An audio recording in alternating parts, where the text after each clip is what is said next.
Chapter 613. Leonard's Investigation. Lone Kingdom, Eastchester County, Stone City. Having left the manor, Audrey moved into a villa. After she finished engaging in social gatherings with the local nobles, she sent her servant to the Varvat Bank to withdraw a sum of cash. She didn't need to worry about this any further. She could easily pay off the £2,000 she owed Mr. Fool's Blessed, and she could also pay the £1,800 she owed Mr. World for the psychiatrist characteristic. 15 minutes later, Audrey opened the room to her bedroom and glanced at her personal maidservant, Annie, who was monitoring the servants while they did their work. She looked down at the golden retriever who was sitting by the side of the wall and smiled. With a smile, she suppressed her voice and asked with shining eyes, "Susie, you'll receive a gift in a while. Are you looking forward to it?" If it were in the past, Audrey would have definitely said, "Susie, your present is here," making the golden retriever realize that she could find the actual item in the room as well. Otherwise, it was very easy for Susie, who had been studying the basics of mysticism, to guess that Audrey had used ritualistic magic. With this new sentence structure, the situation could have Audrey receive a mysterious letter or news in her bedroom to confirm that the gift was about to be delivered.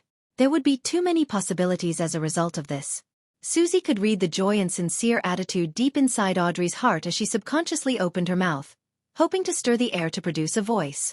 She had wanted to inquire about the gift, but she sharply sensed that Audrey's personal maid, Annie, was approaching.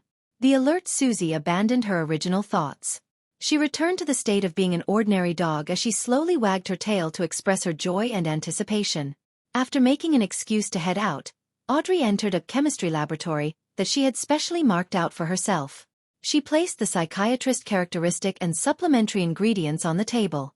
"Susie, do you still remember the potion concocting process?" She cleared her throat and straightened her back as she excitedly played the role of a teacher. "Woof, I remember." Susie already knew what her present was. In her joy, she barked. Audrey added, "Try to concoct it by yourself." Susie looked down at her paws and suddenly fell silent. Audrey was taken aback before a brief silence ensued. A few seconds later, before the golden retriever could speak, Audrey covered her mouth without any atypical response and giggled. "All right, Susie, there's no need to say a word. I know what you wish to say. You wish to express the fact that you're only a dog and am unable to concoct the potion, right? How embarrassing." At the same time, Audrey, who wore a charming and graceful external bearing, face-bombed herself inwardly. "Woof." Susie nodded forcefully. Audrey took the opportunity and turned around. Soon, she finished concocting the psychiatrist potion. She had previously asked Susie and learned that she had already finished digesting the potion on Wednesday. That's less than 2 months. Yes, a large reason has to do with how Susie isn't being noticed. She can run about anywhere in the manor or villa and eavesdrop, allowing her to read the true thoughts of the maidservants. That's good as well. She will always share the tidbits with me. If not for her, I wouldn't have known of the dark sides of many people who appear normal and kind usually. Audrey poured the potion into a bowl and placed it on the floor. She watched as Susie went over and began licking the potion as she couldn't curb the anticipation in her heart. Susie might be influenced by the potion and become unstable. But it's all right. Psychiatrist Miss Audrey is already prepared to use placate at any moment. Yes, I prefer the name psychoanalysis. That sounds more professional. Audrey stared at Susie with her beautiful emerald-like eyes with great seriousness and discovered that Susie's pupils were gradually fading and turning vertical. Dark gold scales seemed to grow beneath her thick fur, and the spirituality that belonged to Susie kept radiating outwards as though it was interweaving with the entire villa's space. After calming her somewhat nervous emotions, Audrey scrutinized Susie's state. As long as something abnormal happened to Susie, she would immediately use the beyonder power, psychoanalysis. Suddenly, Susie's voice sounded out in her ears. "Audrey, I'm done." Audrey was temporarily at a loss on what to say. In her dream, Daisy returned to Eastborough and to the old apartment she had lived in for years. She pushed open the door and saw her mother, Liz, and her sister, Freja, doing the laundry diligently. Daisy instantly became delighted and was just about to join them. She was in charge of ironing the laundry. At this moment, she heard knocking at the door. She turned her head and realized that the visitor was a young man in a black and white checkered police uniform. The officer had black hair and green eyes, with a somewhat blurry face. He held a notebook and fountain pen as he asked, "In the Capim case, apart from what you mentioned, is there anything else you didn't mention to us?" It's all nothing important, Daisy answered in a rather groggy manner. The handsome officer looked down at his notebook and said, "It's fine. I'm willing to listen." Daisy looked back at the clothes which were hung up, feeling as though she had forgotten some instructions. She honestly described all sorts of trivialities. In the end, she said, "After I was abducted, my mother and sister had hired a private detective to search for me. His name is Mr. Sherlock Moriarty. He's a good man. Although he didn't find me directly, he later contacted a reporter to help me get compensated with the foundation money." The black-haired and green-eyed officer looked up again and glanced at Daisy before revealing a warm smile. "Very good. Your answer is very satisfactory. Do you still remember the private detective's appearance?" Daisy nodded. Without any alarm, she saw Mr. Sherlock Moriarty standing beside her. The detective had grown a thick beard and wore gold-rimmed glasses. It was almost identical to the one in her memories. After the black-haired, green-eyed officer sized up the image a few times, he seemed to vanish at some point in time without Daisy realizing it. For some reason, her mother and sister had also vanished. She ran through East Borough in search of the familiar figures, but she ultimately woke up from her depression and sorrow. When she saw the dark ceiling of her school dormitory, she lay there in a daze for seconds. Daisy didn't make a sound as she turned her body and buried half her face into the pillow. By the corners of the pillow, a wet stain gradually spread out. The person who had entered Daisy's dream was none other than Leonard Mitchell. Although his investigation of the commonalities of the two cases was to give him time to deal with matters of his own, he didn't forget to act in a perfunctory manner. In the end, he really discovered a problem. In the cases of Lenevis and Clapham, a private detective named Sherlock Moriarty was involved, including his friend, reporter Mike Joseph. Although they had only appeared on the outskirts of this matter, it's also a direction for the investigation. That Sherlock Moriarty looks somewhat familiar. Which fugitive is he? Leonard recalled what he had seen in the dream as he wore his red glove and entered the basement of St. Samuel Cathedral. Just as he greeted the team captain, Soest, he saw a partner approach and hand him 2 thin sheets of paper. "The information regarding the red-eyed man from the Harvest Church is all here. Thank you. Do you want to have lunch together?" Leonard asked with a smile. The Nighthawk shrugged and said, "No, as long as you stop making me have nightmares." "Deal." Leonard smiled as he received the dossier. He stood there without being in a hurry to sit down as he casually browsed through it. Emlyn White. A vampire. Currently under the jurisdiction of the Church of Earth Mother. He once vanished for a period of time. His parents had hired private detectives to find him. Thanks to a particular Mr. Stewart, this matter was ultimately resolved by the famous detective, Sherlock Moriarty. Leonard's smile gradually froze as his expression turned serious. Sherlock Moriarty? He repeated this name in his mind. Klein wasn't in a rush to find an opportunity to engage in true acting. He toured Orvie Island's port city with the mindset of a tourist, finding a brief and rare moment of relaxation in his tense life. This city had mostly immigrants from Lone. The cuisine wasn't much different from the east coast of the kingdom, with the only difference being that there were rare fruits and all sorts of seafood here. It was also quite a unique trait of the city. This place was rich in natural resources and was located in a key location on the safe sea routes. The standard of living was pretty good. Even the farmers in the suburbs could save up some money through their fruit gardens. This didn't mean that Orvie didn't have poor people or the lower class. This class was mainly made up of people who were former slaves. Lone's parliament had long abolished slavery. After chewing a juicy and sweet fruit, Klein watched the sky turn dark. He took a turn at the corner of the street and entered a bar named Sweet Lemon. It was a famous gathering place for adventurers in Orvie. Klein planned on buying the 2 remaining supplementary ingredients of a Nimblewright Master, the relatively common Drago tree bark and Sonia Golden spring water. At this moment, the bar was rather lively. There were many people holding up cups around the boxing ring as they cheered loudly. There were people who looked like adventurers at the surrounding tables. They were discussing all kinds of rumors in hushed tones. Just as Klein was squeezing towards the bar counter, he suddenly heard his name. "I'm Gehrman Sparrow. You should know who I am. I received a treasure map and need to hire some helpers. It's not because I'm afraid, but it's because I can't carry that much treasure alone." A green-eyed man in his 30s held half a glass of liquor and spoke to 2 men and 2 women in the corner. It was a mystery if they were merchants or adventurers. "You are also named Gehrman Sparrow? Treasure map, why does it sound like a scam?" My killing of Wormtongue has already reached this place from Byam? Yes, it was likely communicated via telegram or visitors. Therefore, many people know of my name and deeds but do not know what I look like. Cheats are using this opportunity to pass themselves off as me to cheat others. Klein moved over as he came to a realization. The green-eyed man drank a mouthful of liquor and slammed the glass onto the table.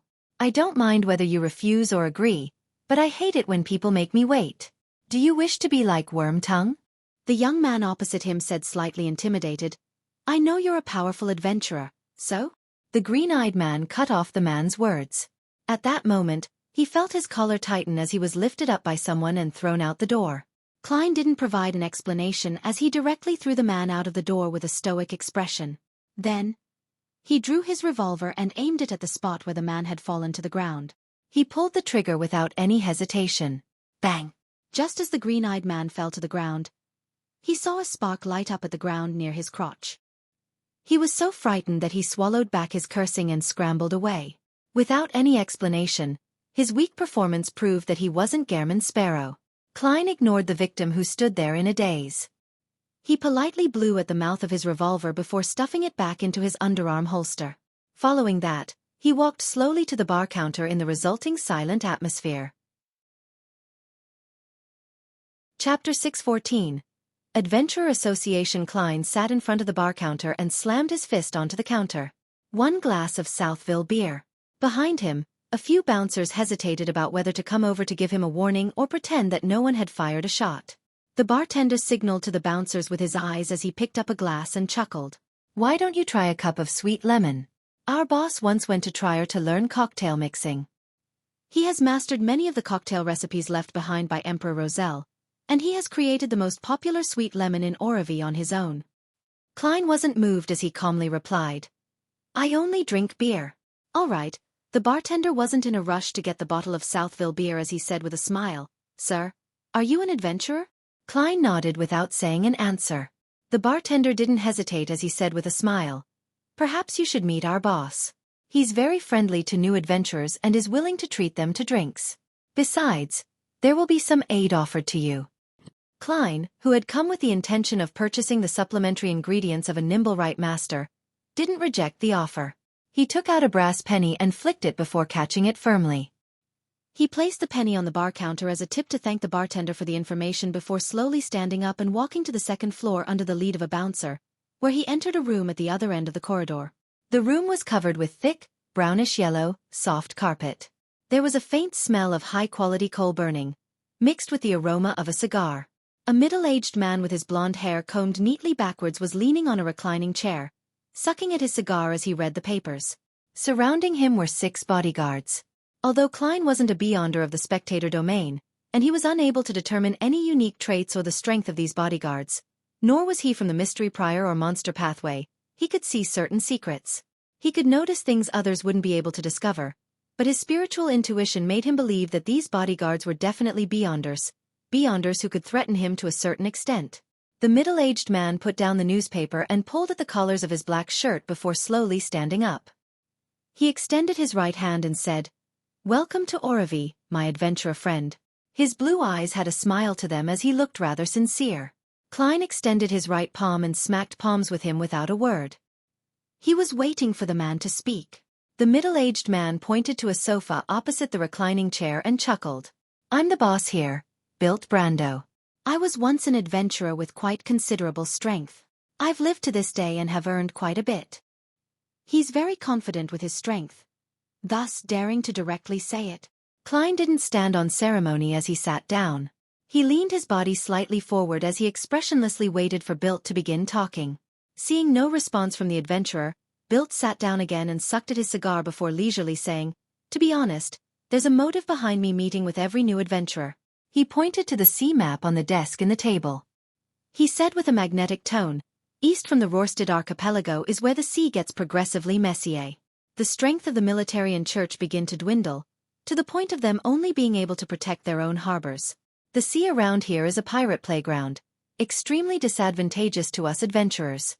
Therefore, I wish to organize everyone to form a loosely connected alliance, so that we can band together when faced with danger. This alliance doesn't have any strong binding terms.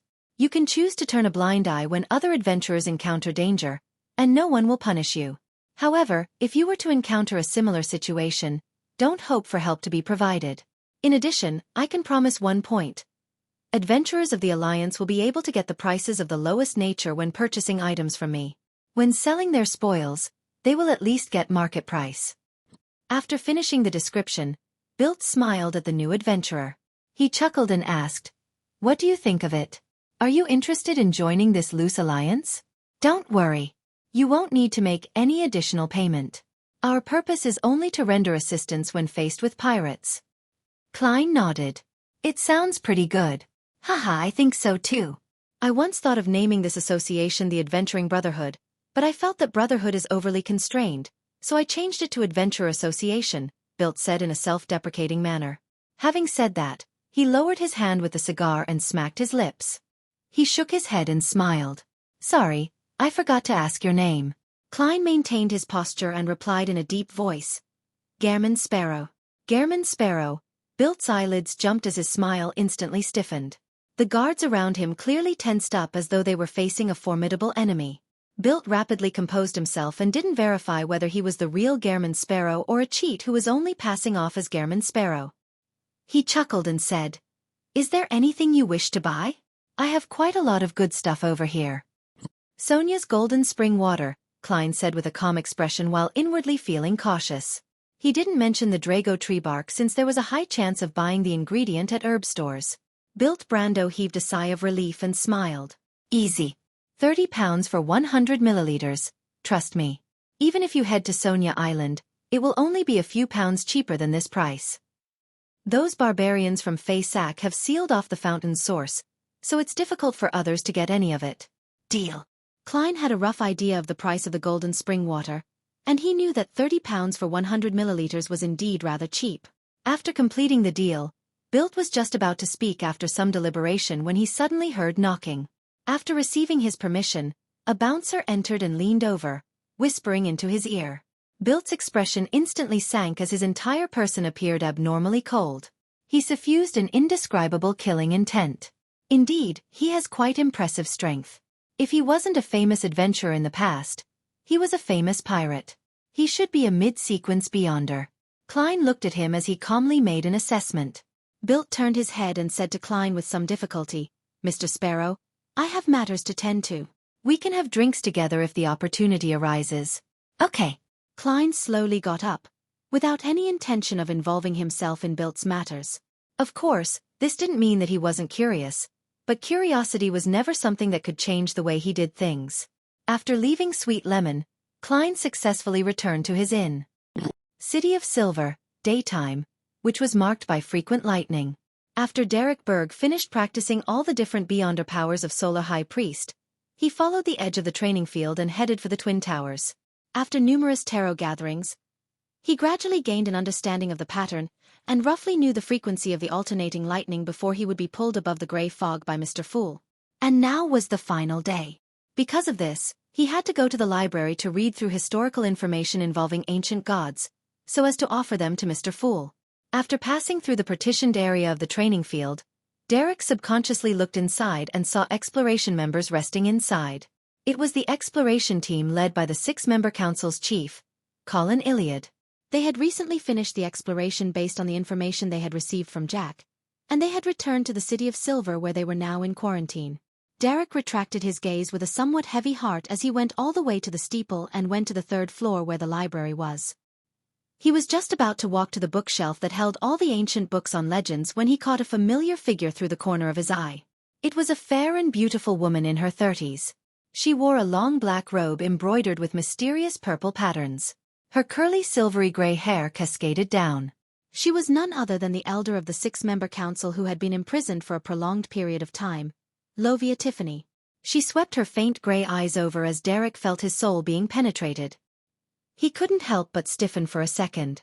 "Greetings, Elder Lovia." He hurriedly lowered his head as he pressed his hand to his chest. Lovia walked over and nodded gently. "I've been removed from quarantine." She turned and left after calmly saying that, as though she was making an announcement. Derek stood on the spot as a layer of cold sweat seeped out from his back. Why has she been released? The 6-member council has already determined that she's all right? Derek thought as his nerves tensed up in an abnormal fashion. Monday afternoon. Above the gray fog. Klein placed his elbows on the armrest as he crossed his fingers and watched as beams of crimson light lit up before receding into blurry figures. Then, he heard Miss Justice's brisk greeting. "Good afternoon, Mr. Fool." Chapter 6:15. Grayish-white fog. While Miss Justice was doing the greetings, the hermit Catlia maintained her silence as she observed as she did before. She didn't involve herself in matters, as though she was an outsider at this gathering. She watched as Miss Justice and Miss Magician conjured their Roselle diary pages to pay off their previous debts.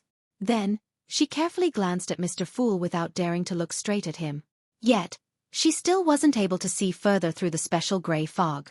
Her dark purple eyes were only capable of seeing clothes that were definitely conjured. With the 3 pages of Roselle's diary, Klein wasn't in a rush to read it like before. After all, he had already interacted and used a Grade 0 sealed artifact and knew what a uniqueness of a Beyonder pathway looked like. He had even intimidated such a divine artifact, so he believed that regardless of Emperor Roselle's content, there was nothing that could shock him greatly. Unless he was given a demoness blessing by some powerhouse with a unique ability and temporarily became a woman. Klein joked inwardly as he surveyed the long bronze table in interest. Ma'am Hermit's curiosity is different from Miss Justice and Company's. She pays great attention to the matter of Roselle's diary? Klein retracted his gaze and took note of this discovery. Then, he casually read the yellowish-brown goatskin. April 22nd. We plan on entering to explore the abyss. April 23rd. We followed the pitch-black ocean, passed through the liquid-like fog, and arrived at the mountain peak that resembled a monster. Behind it was endless black fog. It seemed to blanket an entire continent. However, looking at the bottom of the peak makes it seem endless and without limit. I had joked with Edwards that if I were to commit suicide by jumping off that cliff, I might never fall to the ground, forever in a state of falling. Upon seeing this, Klein nearly pricked up his brows. He couldn't believe that Roselle would dare to organize his own knights and sailors to explore the periphery of the region after seeing the abyss. Isn't he afraid of dying? Legend has it that it's a place that can corrupt everything, causing all life to perish. At this stage, Roselle definitely hadn't reached Sequence 4, and he wasn't a demigod. He was at best a Sequence 5, or even lower. If it were me, I definitely would have turned the boat around and reported it to the church. In that instant, Klein gained a deep understanding of the huge difference between him and Roselle. In addition, Roselle's description of the abyss's periphery had reminded Klein of the mysterious stone doors of Amon's mausoleum. A similar scene had appeared after the Church of Steam and Machinery's Archbishop Hormic's puppet made contact with it. I wonder what Roselle discovered there. At the very least, he didn't die from his exploration. He still had an exciting life after that. Klein moved his gaze down and read the remaining content on the diary page. April 24th. We proceeded down the peak in an attempt to probe deeper. The thick black fog is biting cold, as though it can erode flesh and the soul. Luckily, the Dark King I'm on board has certain items that resist this corruption, or I'll suspect that me and my Knights of the Apocalypse will become members of Farron's Undead Legion. It's very quiet, and we didn't discover anything. April 25th. We saw devils, but they were in the form of rotting corpses. Behind the black, jagged mountain, below a slush-filled opening that one cannot call a path, there were different devil corpses that were either in normal or unimaginable places. It was as though they had all been killed at the same moment. April 26th. Either corpses or silence. There's no end up ahead. The items on the Dark King has begun to show signs of corruption. I've seldom had fear over the past few years, but here, that fear of the unknown is like an invisible hand that clasps my heart tightly. I have to leave. I have to return. I can't stay here any longer. What happened after this? Emperor Roselle was very successful in escaping the abyss's periphery, or did he encounter something else? What does the abnormality over there symbolize? An intense battle? Klein subconsciously had some sense of anticipation as he flipped to the second page, only to be let down that it wasn't connected. May 8th. My beloved Bernadette is almost 2. The older she grows, the more likable she is. She's indeed a young lady who doesn't let down the excellent genes of her mother and I. Hearing her clearly call me daddy and seeing her bubbly figure, I suddenly felt a sense of satisfaction. Ever since I transmigrated to this world, I've done many things. I can say that some aren't honorable, but I've not felt any shame about it, nor have I ever regretted it. On the one hand, this has to do with me finding it very difficult to curb my desires, making it easy for me to be influenced by my environment. Haha, I have to thank fate that I've not met a desire apostle from the devil pathway. According to the records, I would definitely succumb to beyonders of this sequence. I might even be instantly killed. On the other hand, I still have a sense of alienation from this world. My parents in this world are very nice to me. I've also worked hard to make them proud, but I know that my feelings for them aren't substantial. Similarly, this is how I treat Matilda. It's more a possessive instinct rather than love. I have to admit that my mental state is like playing a role-playing game in virtual reality. My parents, brothers, and friends are all non-playable characters. I can devote some of my feelings to them, but never anything serious. Therefore, I can join all kinds of corrupted gatherings without any sense of guilt. I can face people I know well in a cold, ruthless manner. It's just like when I played the Elder Scrolls. I could slaughter an entire village just for a chicken. But after Bernadette was born, I realized that I had an additional sense of belonging to this world. I was no longer as estranged from it. This is my child, a living child of mine. Perhaps this is what so-called maturity is? Without children, it's impossible to realize this feeling. No, I don't even have a girlfriend. However, I have to be alert about this state of mind that's mentioned in this entry. It might not exist in the past, but it doesn't mean it wouldn't appear in the future. The higher the sequence, the greater one's godhood is than their humanity. Klein sighed silently as he flipped to the third diary page. January 6th, a brand new year, a brand new beginning. After advancing to artisan, I finally have the powers to do that thing. That is to create the mysterious silver plate in my memories. There is a high chance that my transmigration was a result of it. In fact, after I became a savant, I could already recall its appearance, as well as the strange symbols and patterns on its surface. But the past me could clearly sense that I wasn't able to replicate something like that. January 9th. I finally succeeded after repeated failures. Holding the silver plate filled with special symbols and patterns, I tried hard to inject my spirituality in a bid to activate it. An endless grayish-white fog seemed to surface before my eyes, but nothing happened. Is it a problem with the material, or am I lacking certain requisites? January 10th. According to my recollections of my transmigration experience, I restored my past state, believing that I no longer lacked anything. However, the mysterious silver plate only showed me the strange gray fog. It wasn't able to help me do anything. Since this doesn't work, how did I succeed in my transmigration back then? I temporarily gave up on my attempts, and I destroyed the silver plate I created. Perhaps when I'm a high-sequence beyonder and become a demigod, I will have a way to interpret those patterns and symbols to figure out the truth behind my transmigration. Yes, I'll definitely become a demigod. I'm the protagonist of this era. Grayish-white fog? The Emperor saw an endless grayish-white fog after replicating the mysterious silver plate from Earth. Klein's eyes suddenly shrank when he read the diary entry. There happened to be an immutable endless gray fog beneath his feet. Could it be that our transmigrations have to do with this mysterious space? But why is the Emperor unable to enter? But I can. According to the Emperor's diary entries of the last few stages of his life, he definitely didn't crack the mystery of the silver plate. Otherwise, he wouldn't have not thought of this place when he was in his moment of great despair and mania. He wouldn't have not used this place as his crutch. Klein raised his head as his gaze landed outside the ancient palace. He recalled that deep in this mysterious space, there was a staircase of light that seemed to lead to heaven. It seemed to correspond to his sequence. The staircase appeared to be built for giants, and its destination was the gray fog which seemed to support something that stood in midair. The secret of our transmigration lies there? Klein made the diary pages in his hand vanish before he leaned back into his chair and said with a normal tone, "You may begin." Derek originally wished to bring forward his request to purchase the Sequence 6 potion formula after Solar High Priest, but Elder Lovia's release made him temporarily abandon his plans.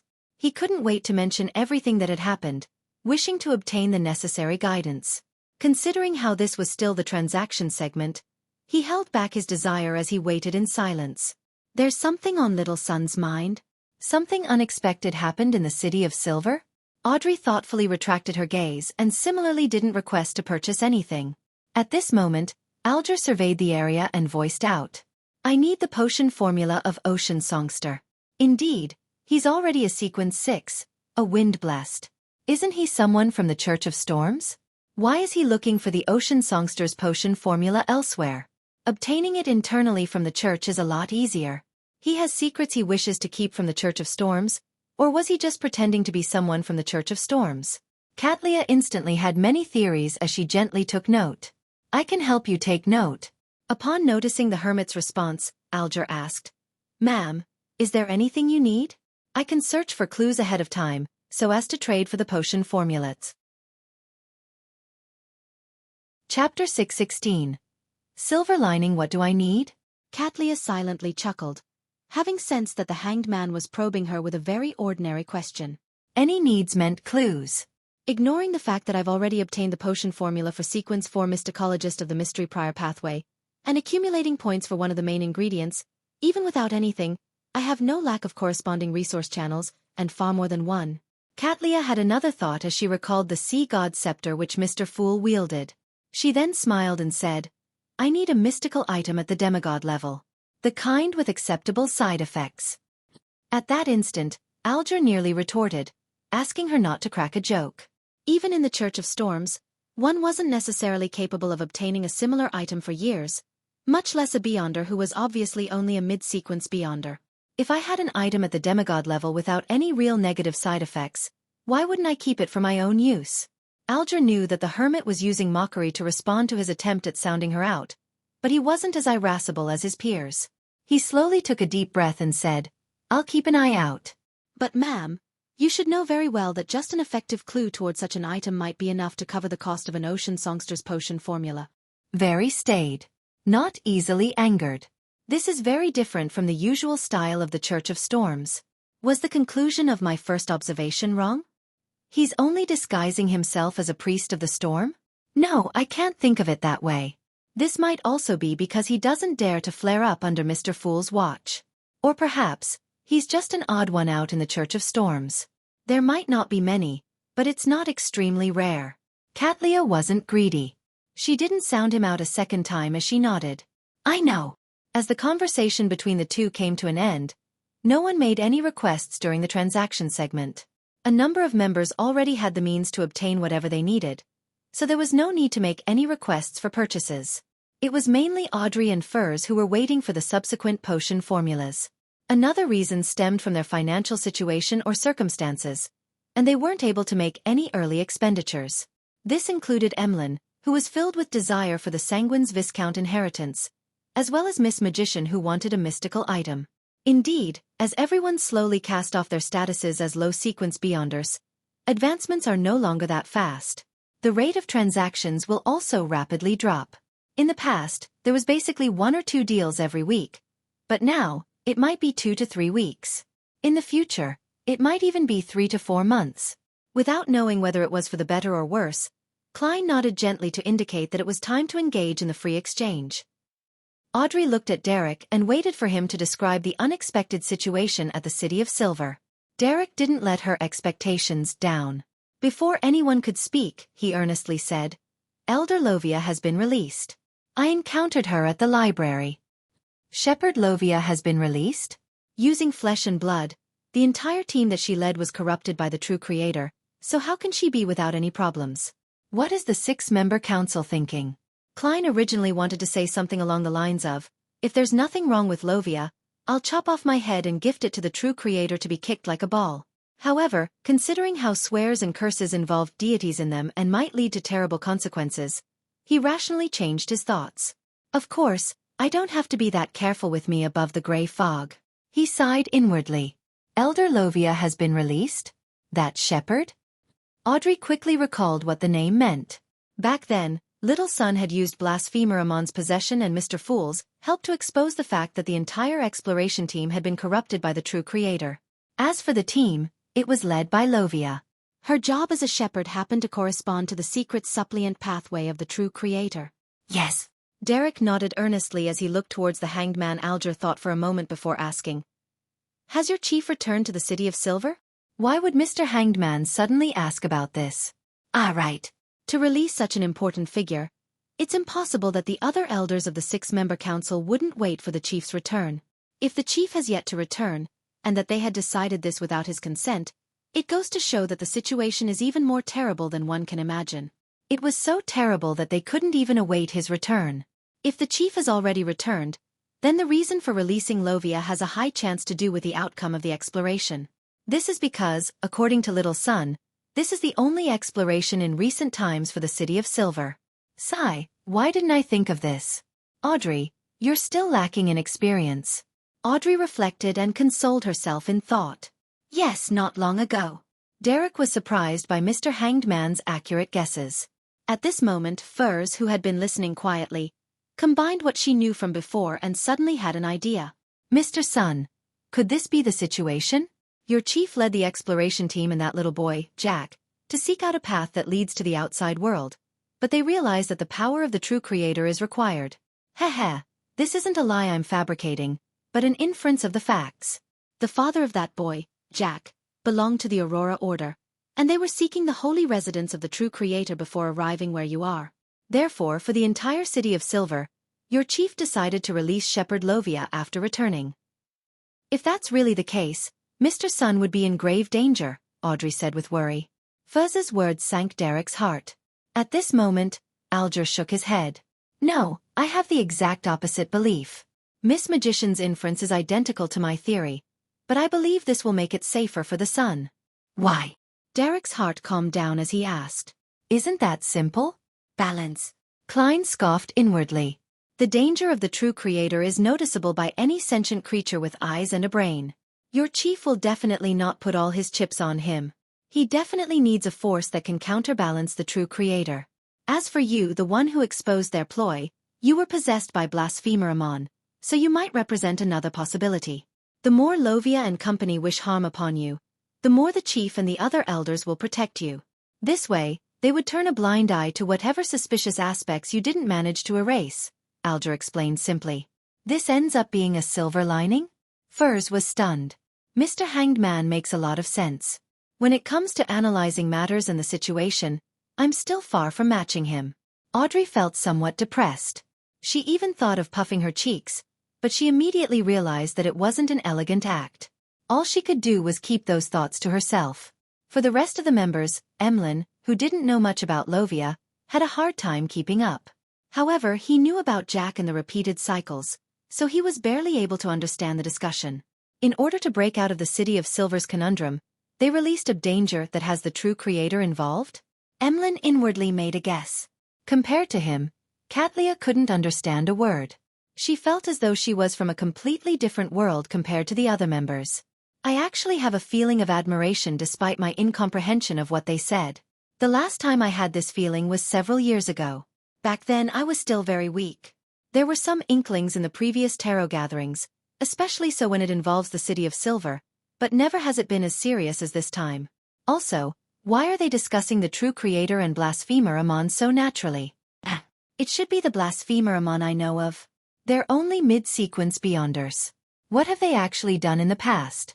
Katlia's confidence as a powerhouse suffered a setback at that very moment. After hearing Mr. Hangman's analysis, Derek first heaved a sigh of relief before asking with tense nerves, could this result in our City of Silver being destroyed by the fallen creator? He originally wished that Mr. Hanged Man could provide him with an answer that could relieve him, but he ended up hearing the man say in a deep voice, that possibility can't be ruled out. Then what should I do? Derek earnestly sought advice. Under the situation of us not understanding what your chief and the other elders of the six-member council are up to, I cannot provide you with any suggestions, but I don't think you need to be in such a panic. Alger raised his head to glance at Mr. Fool, who was silently looking at the members from the end of the long bronze table. Tracing his gaze, Derek subconsciously looked over and saw Mr. Fool, whose extremely blurry figure was covered in the gray fog. He instantly felt a sense of serenity, and he couldn't help but recall that holy and powerful angel. Although I've foiled several of the true creator's ploys, I'll definitely not last a second if I were to really clash with him. The situation will devolve into the Fool coming to his doorstep, but the true creator finding the Fool completely lacking. Klein maintained his casual listening state, without saying a word or showing any expression. Derek retracted his gaze and said to Alger, Mr. Hanged Man, thank you for your help. I will try to figure out what Chief and the others are planning. With the matter coming to an end, Katlia deliberated before saying, was the blasphemer Amon you were talking about before referring to the ancestor of the Amon family in the Fourth Epoch's Tudor Empire, the son of the Creator? Son of the Creator? Audrey was stunned by what Ma'am Hermit said. She instinctively turned her head to the end of the long bronze table and discovered Mr. Fool sitting there calmly, as though he was tacitly confirming Amon's other identity. Chapter 617. The Mysterious Adam, the Son of the Creator? Alger was stunned by the hermit's description as he couldn't help but twitch his brows. However, he didn't directly inquire further because this could very likely expose certain matters. Besides, he was very confident that there would be other members asking. The Son of the Creator? Furs asked with piqued interest. She never expected that Amon had such a shocking identity, aside from the titles like Blasphemer and King of Angels. She was filled with curiosity over this. Katlia swept her a look and said without a change in tone, legend has it that back when the original creator split into the various deities and races, his body produced two babies. One of them was Blasphemer Amon. The mural inside Amon's mausoleum was somewhat different from your description. Back when Amon and Adam was born, the creator had just awoken and withdrew the authorities of the ancient gods. He was seated high on a holy mountain and was surrounded by angels as they praised him. There were no signs of him dying or splitting. That mural does have something in common with the City of Silver's historical records. Perhaps the creator had really awoken twice. And perhaps the original creator and Amon's father, the creator as recorded by the City of Silver, aren't the same person. Both of them have an inheritance relationship. As Klein listened to Ma'am Hermit's description, he began theorizing. Amon is actually the son of the creator. Such a status is in no way inferior to the true gods. As for Mr. Fool, our tarot club was able to easily purify his avatar and stop his possession. Audrey recalled the past matters and suddenly felt that she had unknowingly exceeded many ordinary beyonders. The circles and levels of knowledge exposure that the two groups had differed by more than 100 times. She asked with piqued interest, Ma'am Hermit, do you know the other son of the creator? Adam. Katlia answered succinctly. Audrey was clearly taken aback. This was because her question only required a yes or no. After receiving the confirmation that she knew, she would ask for the details and make it clear that she was willing to pay for it. Who knew that Ma'am Hermit had directly given her the name, Adam? She doesn't seem to care too much about such information. She's in control of a lot of information. Audrey managed to infer certain matters through this detail as her eyes darted about. I've never heard of an important figure named Adam. I haven't either. Apart from being recorded as the son of the creator, it's like he has never appeared before. There are nearly no traces of him in the history of the Fourth Epoch, Katlia answered frankly. This Adam is very mysterious. I'm already rather well versed in the Fourth Epoch's 3 empires of Solomon, Tudor, and Trunsoist, as well as the angel families that come under them. Yet, I've never heard of him before. If it wasn't for a Rhodes who live-streamed the Church of Steam and Machinery's exploration of Amon's mausoleum, I wouldn't have even known his name. Has he long perished, or is he hidden in the dark while scheming something? Klein sighed inwardly. Audrey subconsciously glanced at Mr. Hanged Man and discovered him shaking his head as well. Amon is a king of angels, so it doesn't make sense for Adam to not be one. There should be records in the City of Silver. Audrey looked at Derek. For some reason, Derek easily understood what was on Miss Justice's mind. He said in slight embarrassment, we do not know about Adam, just like how we don't know about Amon. I was previously searching for ancient tomes related to the King of Angels. I believe that I was lacking in clearance as my sequence was still low at that time. I will continue searching for information on this. King of Angels. Katlia moved her fingers indiscernibly as she memorized the phrase. She knew that Miss Justice would definitely answer if she asked, so without waiting, she directly asked, Amon is a king of angels that all of you are referring to? Yes. To thank Ma'am Hermit for her generosity, Audrey explained in detail. In the records of the City of Silver, the Creator had many angels attending to him. Among them, the leaders of the angels who were closest to the throne of God were deemed King of Angels. We haven't managed to confirm many King of Angels. One of them is the Angel of Fate Ouroboros who originates from the ancient tomes of the City of Silver. His title is Tail Devourer. The second is Medici, who Mr. Fool happened to mention. We are still unsure of his title. The third is a guess. We suspect that Amon is the angel of time among the king of angels. Since he is a king of angels, Adam, who is also a son of the Creator, is very likely one as well. Haven't managed to confirm many. I don't even know the term king of angels, but you have already grasped half of them. That's not many? None of your sequences are higher than mine. Katlia nearly became speechless. Only at this point did Emlyn really understand the meaning behind a king of angels. He decided to use these names to seek out traces of the king of angels via the secret historical records the Sanguine had in their control after he returned to the real world. Katlia fell silent for 2 seconds before saying, Mr. Sun, you were once possessed by Amon? Yes, it was his avatar, Derek answered honestly. However, he was purified by Mr. Fool. I wasn't injured at all. Purified by Mr. Fool. Katlia couldn't hold back the urge to look at the end of the long bronze table. She originally imagined that she had a general idea of Mr. Fool's state, believing that he was still in a state of reawakening and was unable to use much of his powers. This was why he sought the identity of Sea God and obtained that scepter. However, the present situation shook the foundations of her speculation. She felt that Mr. Fool was like an iceberg. What was hidden beneath the surface was even more terrifying and unfathomable. He easily thwarted Amon's plans. Under certain situations, he can briefly break through the restrictions and produce strength at the level of a god? Katlia's heart sank as she didn't ask further. She cautiously shut her mouth.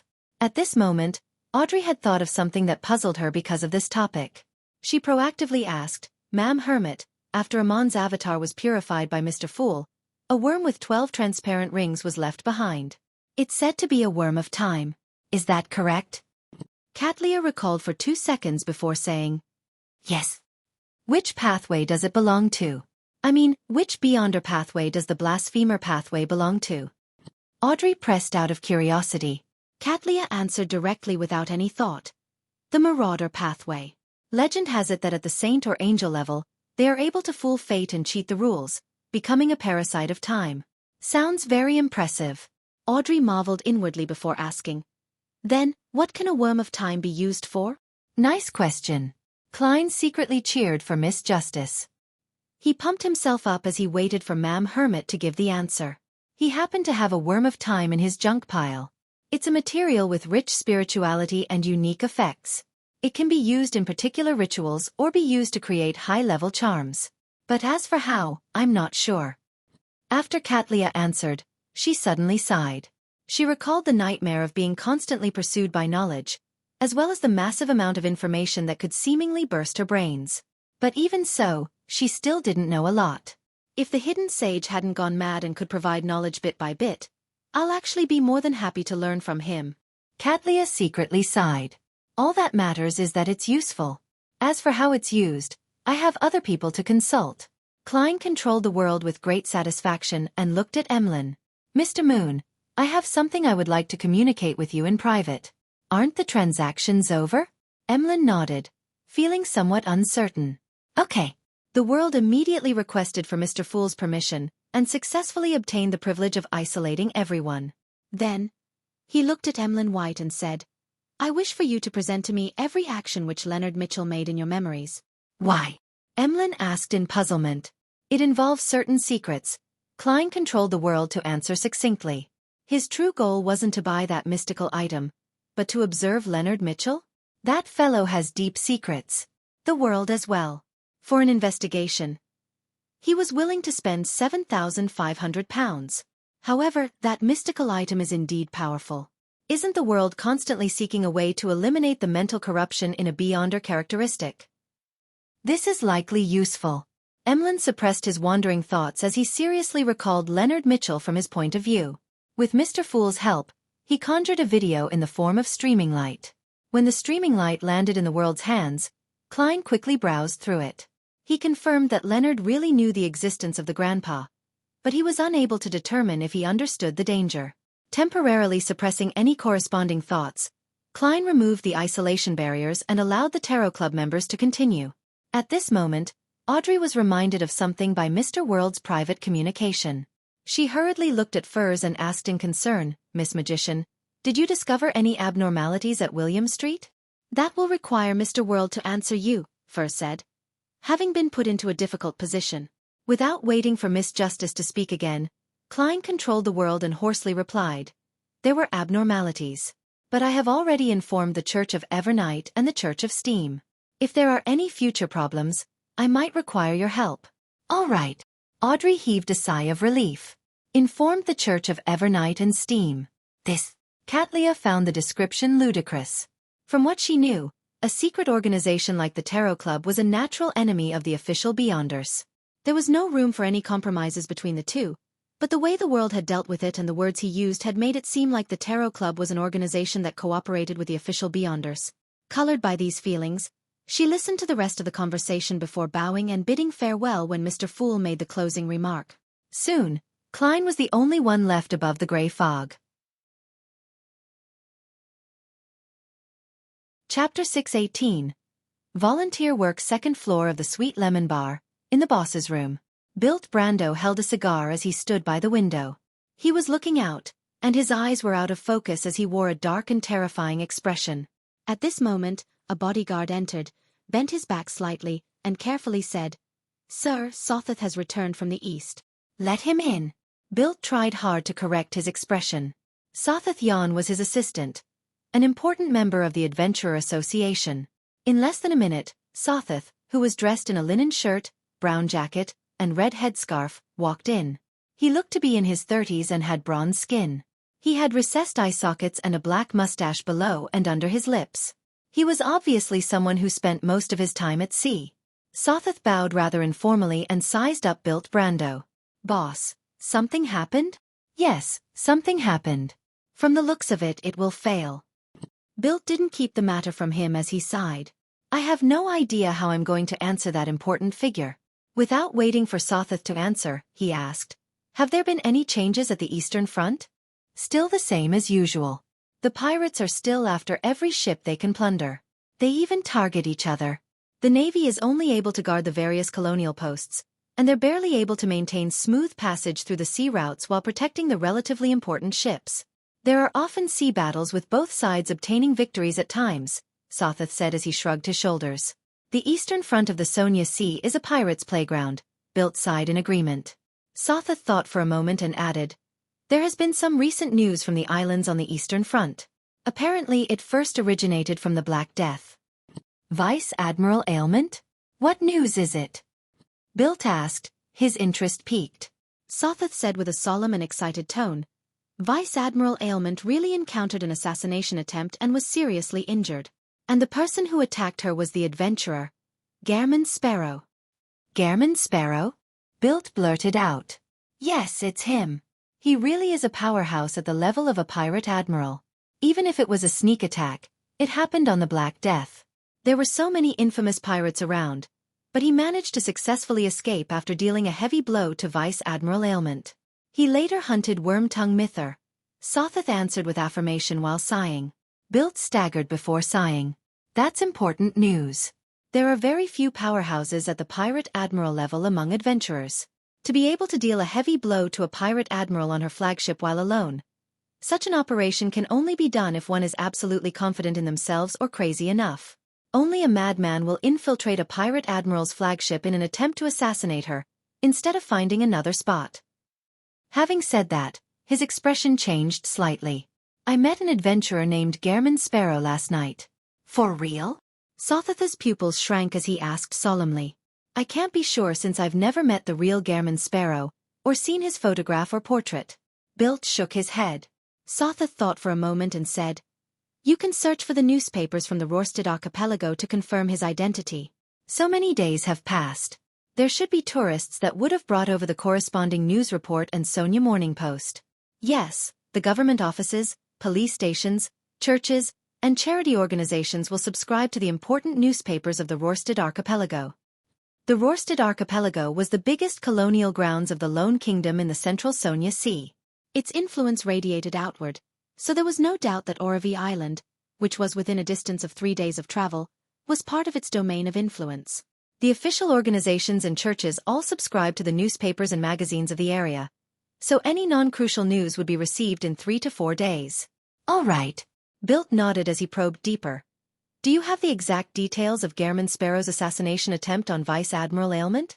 Sotheth thought for a moment and said, It said that Gehrman Sparrow is able to change into anyone, just like Vice Admiral Hurricane Kalangos. It's with that power that he successfully infiltrated the Black Death and found an opportunity to carry out the assassination. He can change into anyone. Bilt's eyes lit up. No, that won't do. That's a crazy guy who dares to infiltrate the Black Death to assassinate Vice Admiral Ailment. He causes one to instinctively fear him and distance themselves from him. The light in Bilt's eyes dimmed. Furthermore, I don't even know if he's the real one or not. He subconsciously shook his head. I wonder when the Nighthawks and Machinery Hive Mind will take action and deal with the abnormality at William Street. I hope they do it as soon as possible. Amidst his thoughts, Klein left the gray fog and returned to the real world. After some consideration, he took out a piece of paper and laid it out on a brown desk. He wrote with a dark red fountain pen, asking about Mr. Azek's recent situation before mentioning how he had discovered that someone had a parasite in him while he was searching for a mystical item that could steal the beyonder powers of others. Following that, he seemingly asked in passing if there was a way to avoid the parasite and inform the host. With this as a topic starter, he added how he learned from others about information regarding the Worm of Time that was related to high-sequence beyonders from the Marauder pathway. He also mentioned that he knew that such an item could be used as a sacrificial item in important rituals or as a material in high-level charms. However, he had no idea how to produce them. Phew. Klein put down the fountain pen, folded the letter, and brought the copper whistle to his lips. He blew at it forcefully. White bones spewed out like a fountain, forming a gigantic skeleton messenger. But this time, the messenger didn't bore out from downstairs, and it instead tore through the ceiling like many times before, looking down at the summoner from above. Klein knew that this wasn't because the messenger had become impolite again, but because he was staying on the first floor of an inn. He flicked his wrist and threw the letter like a dart, making it land accurately in the messenger's huge bony hand. The flames in the messenger's eye sockets flickered as though it was observing Klein, but ultimately, nothing happened. Its body disintegrated into a waterfall made of bones as they drilled into the ground. After everything was done, Klein didn't spread open the paper crane. He erased what had been written and wrote the same content to seek advice from the Snake of Mercury, Willa Septon. This was because he realized something terrible. The paper crane wasn't a mystical item or beyonder weapon. It was an ordinary piece of paper that had been folded. After repeatedly having its content erased by an eraser, it was beginning to show signs of its structural integrity failing. In a few more tries, it might directly tear. I'll leave extremely important matters that require contact before considering it. For example, only when Mr. Azek isn't sure how to bypass the grandpa to warn Leonard. Klein shook his head silently and rapidly packed up the items on his desk. In addition, he didn't dare to use the radio transceiver to contact Rhodes recently. This was because the powerhouse sent by the True Creator was likely still loitering around the area in search for the all-black eyes aura. The scent of the gray fog was also equally able to attract the True Creator's attention, allowing him to inform his believers. Today, I'll continue being a tourist and relax. Tomorrow, I'll begin searching for an opportunity to do real acting. Klein retracted his thoughts, draped on his coat, and took his top hat before walking out the inn. He planned on heading to the mountains outside Oravi Harbor to watch the sunset. This thought stemmed from a popular novel. Its author's name was Leanne Mastering. This gentleman was born in Odora and had decided to permanently reside in Backlund after the age of 20. His books had introduced the sunset at Mt. St. Draco with immense feelings, believing that it was the most beautiful scene he had ever seen. Klein rode a carriage out the city and walked to the foot of Mt. St. Draco. He took an hour before arriving at the peak of the not-so-tall mountain. Time passed as the sun slowly set, making the blue sea situated to the left of the mountain peak appear like a sea of fire. As for the emerald-green forests and the vast fields on the right, they seemed to be gilded. All the colors bloomed with the final touches of radiance in that instant before darkness gradually approached until it became dark. Ships entered the harbor as carriages drove into the city. The busy people began returning home on the roads parallel to the wheat fields and fruit gardens. When darkness enveloped the entire land, specks of warm light lit up one after another inside and outside the city. They were like resplendent gems that dotted the velvet night sky. It's really beautiful. Klein admired for a moment until all the lights from each family were reflected in his eyes. He turned around in silence and walked down the mountain path. Accompanied by the dark trees, he returned to the foot of the mountain before walking for some distance until he hired a carriage along the periphery of the port city. The carriage stably proceeded forward as the dim yellow halos from the iron-black elegant street lamps silently illuminated the ground, receding backwards into the distance. After some time, Klein returned to his inn. He took out his key and opened his door. There was a bed, a desk, and a chair in the room, silently sitting there in the rich darkness. They silently reflected some of the crimson luster. Klein closed the door very gently and walked to the window. He stood in the shadows created by the curtains and remained motionless for quite some time. The lights outside were still bright. Early the next morning, Klein turned on the tap and patted his face with ice-cold water, rejuvenating his entire body. He had already thought of a way to engage in true acting. It was still the hospital where death could occur at any moment. In the past, Klein had only circled the area without much focus. Loitering around had made it hard for him to find any suitable targets. This time, he planned on using some time of volunteer work to stay in the hospital for prolonged periods of time.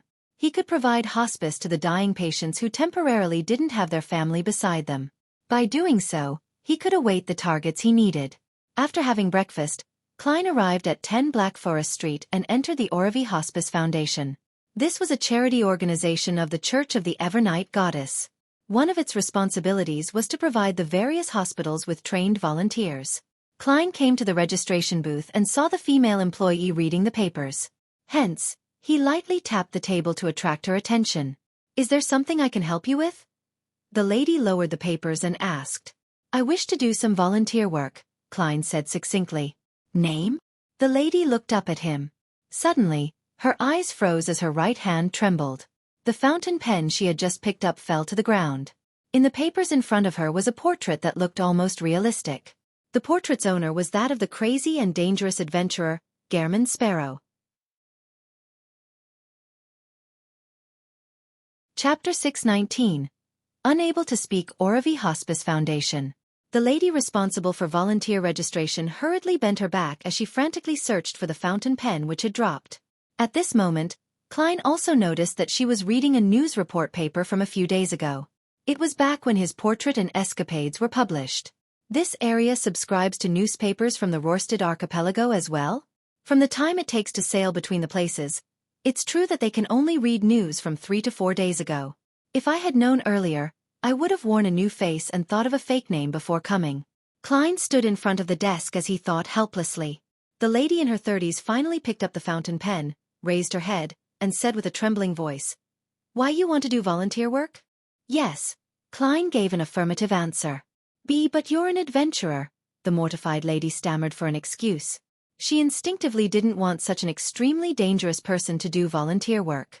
Being famous isn't necessarily a good thing. "Forget it. I'll switch my appearance and name before coming again." Klein had the intention of giving up as he questioned her without any emotion. "Who made the rules that adventurers can't do volunteer work?" The lady responsible for the registration was on the brink of tears as she blurted out, "It wasn't me." The volunteer registration room became abnormally quiet. Klein was first taken aback before he felt like laughing. It took him a great deal of effort to maintain Gehrman Sparrow's image. After the lady calmed down, she sensed that her answer was clearly problematic. She forced a smile and said, "No, I mean this isn't regulated by anyone. My impression of adventurers is that they are very busy. They need to be out at sea and have very little time to do volunteer work." "That's them," Klein answered succinctly. The lady held her palm to her mouth as she revealed a smile. "All right. I'll immediately help you with your registration." As she spoke, she pulled out a form and handed it over. "Please fill it in. We will provide the corresponding training and volunteer jobs according to your requests. We will contact you, or you can always come over to inquire for any updates." She had already made up her mind not to put Gehrman Sparrow's form into the docket. Instead, she would hand it directly to the Foundation's person in charge and the police. "Goddess, why is this dangerous fellow here to do volunteer work?" She secretly drew a crimson moon on her chest. Klein nodded in silence. He took the form and sat down. Picking up a fountain pen, he began filling in his basic information. During this process, a man in a doctor's gown entered and asked, "Joanna, are there any new volunteers? We'll begin the morning training." Joanna, who was in charge of the registration, had the intention to shake her head. However, Gehrman Sparrow, who sat opposite her, gave her an intense sense of pressure even though he remained silent and didn't raise his head. She didn't dare to lie. "There is," she first replied to the man and then looked at Klein. "Mr. Sparrow, do you wish to receive the basic training for volunteer work now, or do you wish to wait until tomorrow?" Klein thought for a moment before saying now. He planned on familiarizing himself first, allowing him to show his professionalism at volunteer work after changing his identity. That way, he could quickly help out at a hospital. Joanna clearly drew a breath and said, "Then follow Mr. Gravia after you are done filling in the form." "All right," Klein replied calmly. Half an hour later, the calm and polite adventurer who had his madness hidden in him stared at the abnormally dirty toilet in front of him. He held his breath and said, "Scrub it? Right, you have already received the basic training on how to carry a patient. However, that isn't the most common task we do at a hospital. We're mainly in charge of cleaning a patient's vomit or changing and washing the linen, as well as maintaining the cleanliness of the washroom. Heh. Matters such as bandaging wounds are left to the professionals. We only need you to have the basics grasped." Gravia pinched his nose as he pointed to the stained toilets. "A volunteer has already demonstrated it to you. Please begin." "This is very different from what I imagined. Completely different."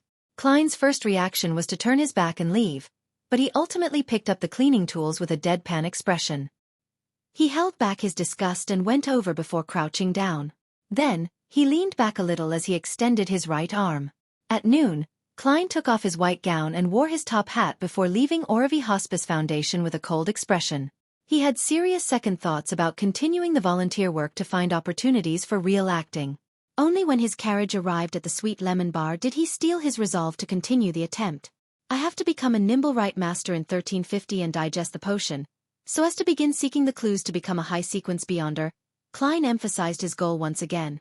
He retracted his emotions and entered the Sweet Lemon Bar. He spent 8 pence for apple cider marinated pork ribs and a piece of buttered bread, together with a cup of rye beer costing 1.5 pence. They formed Klein's lunch. He finished eating in an unhurried fashion before using a handkerchief to wipe his mouth. He said to the bartender, "Where's your boss? I have something to talk to him about." Since he had already verbally agreed to join the Adventure Association, Klein naturally didn't plan on missing the opportunity to use this loose alliance. He planned to ask Bilt Brando to contact unaffiliated artisans or artisans who were willing to moonlight. He wanted an artisan to create an item like Azek's copper whistle, so he didn't need to set up a ritual and chant the incantations every time he summoned his messenger. It was complicated, troublesome, and a waste of time. Of course, if Bilt Brando didn't know an artisan, Klein didn't plan on forcing the matter. After all, joining the Adventure Association didn't require him to pay. The bartender pointed to the staircase and said, "He's on the 2nd floor. If you've already agreed to join his association and have seen those bodyguards, then they'll let you up." Klein nodded indiscernibly and slowly got up before walking towards the staircase. Indeed, no guard stopped him. Only when he reached the 2nd floor did a bodyguard approach him to inquire about his purpose. Thanks to his reputation as Gairman's Sparrow, he easily met Bilt Brando again. He also saw an unfamiliar man beside him. "My friend, Sothath Yon, an important member of the association." Bilt pointed to the man in a red headscarf. At the same time, he exchanged looks with the man and saw the seriousness and puzzlement in each other's eyes. After a simple greeting, Klein got a chair to sit on. He directly said, "I wish to obtain the help of an artisan. I wonder if the association is able to provide any clues." "Artisan?" Bilt sucked at his cigar and paused for a few seconds. He deliberated for a moment before saying, "I do know an artisan, but he's unwilling to meet strangers. This will bring him grave danger. If you have any requests, then I can be the middleman. I believe I have the required reputation to do so." To most churches, mid- and low-sequence beyonders without any evil intentions could be ignored at times. However, artisans needed to be dealt with indiscriminately. Otherwise, the mystical items they created could flood the markets, bringing about extreme unrest to human society. From the looks of it, the Adventure Association which Bilt organized isn't just wasting money. At the very least, it has amassed quite a lot of resources and information channels. Klein took out the Murloc bladder which he had long prepared. "I wish to make this into a ring, mainly to provide one with underwater mobility." He temporarily didn't mention the messenger, planning to test the artisan's ability and Bilt's reputation. If the messenger summoning incantation became widely known, it would create quite a bit of trouble. A sequence 9 Beyonder characteristic isn't expensive. Even if Built succumbs to greed and usurps the created mystical item, it doesn't matter. After all, I have a bunch of charms from the sea god domain. Furthermore, it's not like I can't find him to settle the debt. This is better. For him to be able to organize an adventure association, he definitely has plenty of money and ingredients. As Klein's thoughts reeled, he couldn't help but size up Built.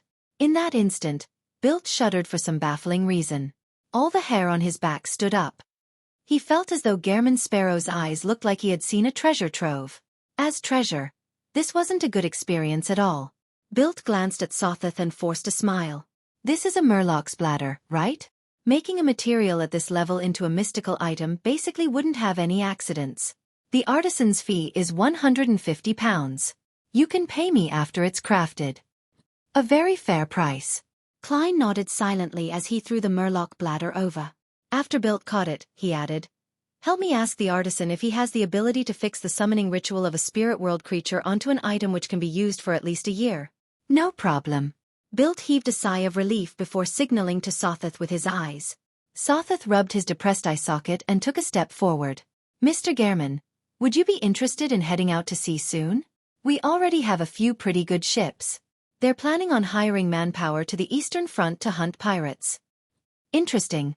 But my focus right now is to digest my potion." Klein calmly shook his head. Sotheth's smile froze before vanishing. He didn't say anything further, as it was a rejection from an adventurer at the pirate admiral level. He and Built had already found the relevant newspapers and confirmed the authenticity of Gehrman Sparrow. Klein slowly stood up and pressed his top hat to his chest before bowing slightly. "Thank you for your help." Built's facial muscles twitched a little as though he was holding back something. He had something to say, but he wasn't able to say it out loud. Finally, he slowly drew in a breath and smiled. "I believe we should hope for a pleasant partnership." Klein sensed Built's and Sotheth's abnormality, but he suppressed his puzzlement and didn't ask. "I can't ask. There will be trouble once I ask. I have to focus on digesting the potion." Klein turned around and walked to the door before turning the doorknob. "Mr. Gehrman," Built suddenly said. The corner of Klein's mouth twitched as he calmly looked back. "Nothing? Haha, I mean, as a member of the association, you can have cheaper drinks over here," Built said with a forced smile. "Do you think I would have pressed on the matter?" "TSK." Klein gently nodded and opened the door to leave. After watching his back vanish, Built stared in a daze for 2 seconds before letting out a long sigh. Chapter 620. Stand-in mission. Inside the room, Sotheth pressed down on the edges of his eyes when he heard Built's sigh. He said in a deep voice, "Boss, that important figure will arrive the day after tomorrow." Built's expression turned serious as he looked back. "I know. We only have 2 choices. First, we ignore whether Gehrman Sparrow is worth trusting, and we entrust him with the mission. We can only hope for the best outcome. Second, we immediately abandon our business in Oravi, leaving with our cash and jewelry to become pirates at sea. I have the confidence to make most sailors and adventurers on the pirate hunter follow us." Sotheth paused before adding, "Boss, back when you were an adventurer, leading our ship and hunting pirates, you were always this decisive and tenacious. I believe you have already made your decision. There's no need for me to do anything else." "Haha, there's no need to suck up to me." Built smiled bitterly. "I'm no longer the fearless pirate hunter who didn't fear blood or gunfire from before. Long periods of an easy and comfortable life have dulled my will. I don't even wish to seek out chances to advance. Those companions who had turned into monsters still live on in my mind." "Phew."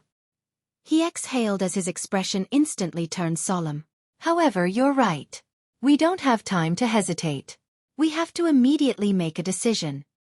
Having said that, Built turned his head and gestured at the window with his chin. Sotheth was taken aback for a moment before understanding what his boss meant. After leaving the Sweet Lemon Bar, Klein strolled by the side of the street, planning to hire a carriage at the crossroads. At this moment, he heard a window open above him and saw a figure jump down. Perhaps after experiencing the terrifying incidents involving the Antigonus family's notebook and Banksy Harbor's strange telegraph office, Klein's first reaction was that Built Brando was dead. He had suddenly died after his visit and was thrown down from upstairs, falling to the ground with his eyes wide open. This was just like how he saw Ray Bieber's mother dead in a reclining chair back then. The body was highly decomposed, and the eyeball fell to the floor because of the external disturbance. Similar thoughts flashed through his mind as Klein discerned the figure who had fallen from upstairs to be Sothoth Yon, not Built Brando. Furthermore, he looked normal and was clearly still alive. Oh no, here comes trouble. Klein's heart skipped a beat, having a more accurate guess. If it were himself, he definitely would have pretended not to see Sothoth Yon jump off the building to intercept him, running before the man could even say a word and until he shook him off his tail. It would be akin to how Admiral of Stars was being pursued by knowledge. Unfortunately, I'm currently Gehrman Sparrow. A crazy adventurer wouldn't flee because of such trivial matters. Sigh, getting to know myself better is an additional perk. Klein halted and watched as Sothoth firmly landed on the ground. He bowed with his hand placed over his chest. Mr. Gehrman Sparrow, we have a very important task to entrust you. Here it comes. Klein calmly replied. I won't be that free lately. This wouldn't waste too much of your time. You can first listen to what it is about before considering to reject or accept it, Sothoth said earnestly. I'm afraid I have no choice but to accept it after hearing it. Actually it's still all right. If Built Brando and Sothoth Yon threaten me to take the mission, I don't mind changing them into gold pounds and beyonder ingredients. Klein thought it through seriously and discovered that he didn't need to have too many reservations out at sea. Having the strength of a pirate admiral basically made him unstoppable in most areas. He took out the pocket watch in his inner pocket and opened it. I'm giving you 5 minutes. All right, that's enough. Sothoth pointed at the entrance to the sweet lemon bar behind Klein. Returning to the room, Klein glanced at the wall clock and said coldly, You still have 3 minutes and 12 seconds. His attitude gave Built a baffling sense of ease. He began to believe that Gehrman Sparrow definitely had the capabilities to complete the mission. Mr. Gehrman, I heard that you can transform into anyone, just like how Vice Admiral Hurricane Kalangos was formerly capable of doing so, Built hurriedly asked. Who revealed this matter? Klein pricked up his brows as his gaze towards Built turned gloomy. If news of Gehrman Sparrow being able to transform into anyone spread, it was quite troublesome for Klein. This was because this made others either think of creeping hunger, making them think of Kalangos' death, or they would think that he was a beyonder who had certain secrets and was suspected to be a faceless. The former would attract the attention of the Twilight Hermit Order, while the latter would attract the attention of the Church of the Evernight Goddess, who would send personnel to investigate. Of course, the Church of the Evernight Goddess wasn't a powerful force at sea, so Klein didn't need to worry too much about it. He just didn't wish to be in conflict with the Nighthawks. If that happened, he had no choice but to abandon his identity as Gehrman Sparrow. This was at the critical point where more and more people knew of the crazy and powerful adventurer, who had a soft heart while he was being acknowledged and gaining feedback. Built sensed the change in Gehrman Sparrow's gaze as he tensed up. He chuckled and said, This was news released from the Black Death. Tracy. She's trying to seek revenge on me by doing so. One day, I'll successfully hunt her. Klein nodded slightly and said, You can think of it as real. He didn't explain how he received his powers of shapeshifting, as this didn't match Gehrman Sparrow's persona. Built heaved a sigh of relief and said after 2 seconds of silence, We're helping an important figure to search for a stand-in. Under Gehrman Sparrow's ambiguous gaze, he explained in detail, that important figure needs to independently deal with a secret matter that he doesn't want others to know of. Therefore, he needs a stand-in to represent him in dealing with his daily affairs. He would meet different guests and socialize with his mistress without revealing a problem. He will take 3 to 5 days to return. We had already found someone who looked like him, spending a great deal of time to correct his posture and accent, and we had informed the good news to the important figure. Who knew that the tramp would overeat and suddenly die last night. That important figure is about to begin his operation. We do not have the time to look for another person who looks like him, so we can only seek your help. Isn't this the true acting opportunity I've been looking for? Klein was moved. However, he sharply noticed one point.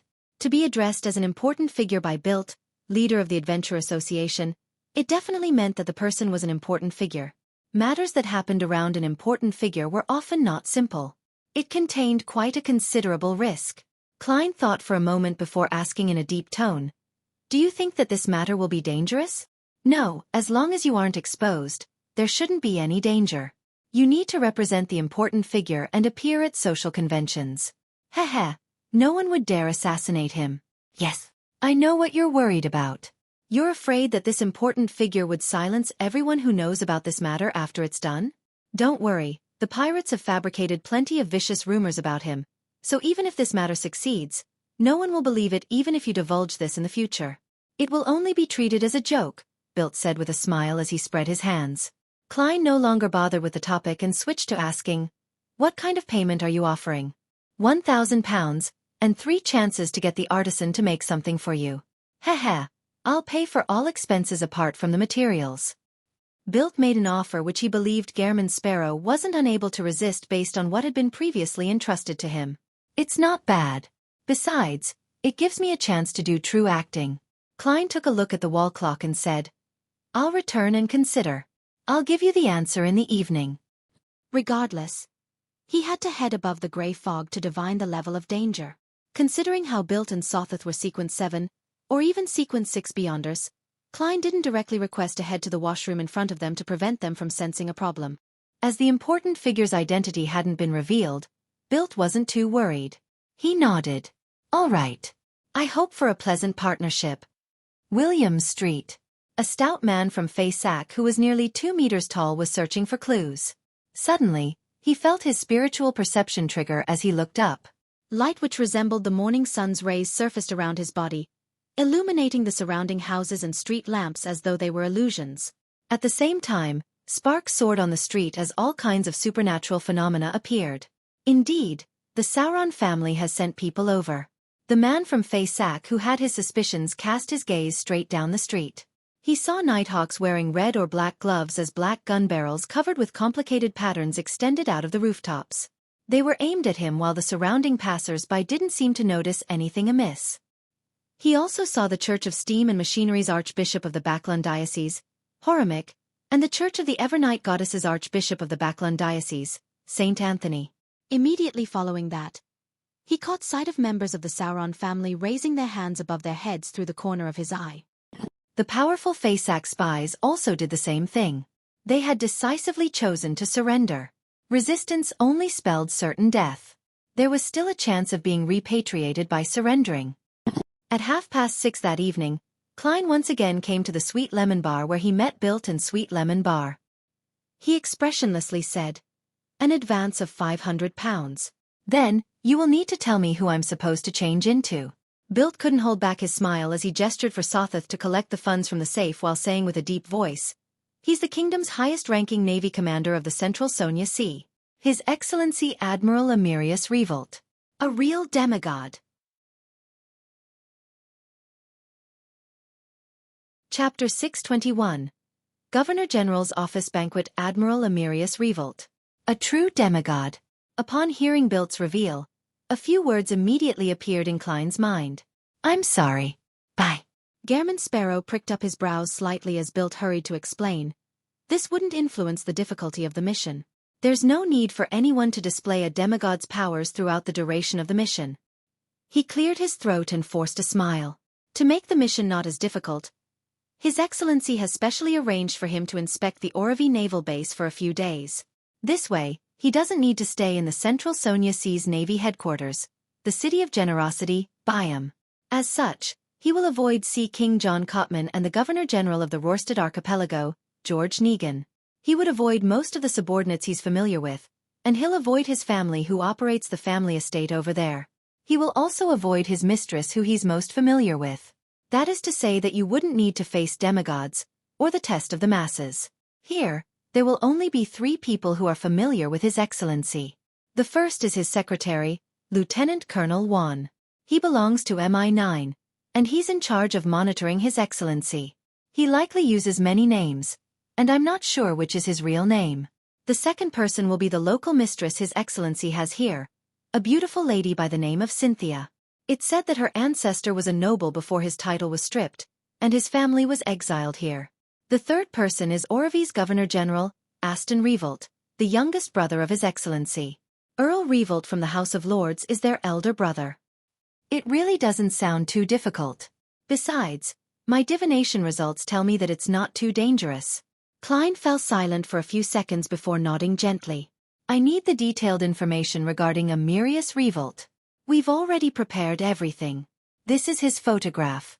These are the descriptions of any unique traits hidden on his body. These are the unique points of his accent. These are the common words he uses. These are the different reactions and attitudes he has towards different matters. Here is the detailed information regarding his interactions with Luan, Cynthia, and Aston. Bilt was delighted as he produced all the information he received from Admiral Amyrius Revolt. Klein first took the photograph and saw a middle-aged gentleman with black hair and blue eyes. He had a strict and old-fashioned demeanor, and his hair was a lot more voluminous than most lone men. He nodded indiscernibly before looking up. I know this is a lot of information, but I believe that you can memorize them all in 2 days. You have to be very professional in such matters. Before Bilt finished his sentence, he subconsciously took a step back because the person before him wasn't Gehrman Sparrow but Amyrius Revolt. The strict and arrogant vibes he exuded was no different from the actual person. Holy Lord of Storms, Teeth, this is almost a miracle. Bilt looked him up and down, and he couldn't help but be amazed. However, you can be another 3 centimeters taller. Your legs can be thicker. But it's fine, there's no rush. His Excellency will arrive the day after tomorrow with the Imperial Navy's 1st Central Sonia Fleet. He would inspect the Oravi Naval Base in the morning, and attend a banquet held at the Governor-General's office. I have an invitation to it, and I can bring you there. You can watch from His Excellency's actions and the way he interacts with different people from the side. As he spoke, he received the 500 pounds that Sothoth had taken out from the safe. He handed it to Klein and said, I hope for a pleasant partnership. Klein weighed the notes in his hand and studied it with a few glances before saying, I hope for a pleasant partnership. Backlund, William Street. As an inconspicuous member of the Red Gloves, Leonard Mitchell leaned on the outer wall of a house, awaiting the preliminary investigation work to end.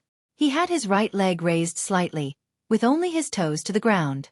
It made him look desultory.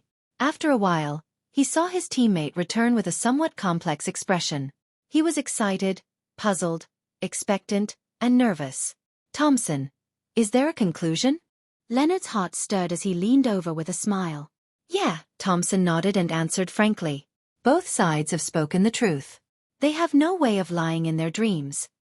Thompson, with his thin hair, wore his top hat once again. Their descriptions are uniform. Beneath this street is a ruin belonging to the 4th Epoch's Tudor dynasty. The entrance is indeed that abandoned chapel. No one knows if there's another entrance for now. Is that so?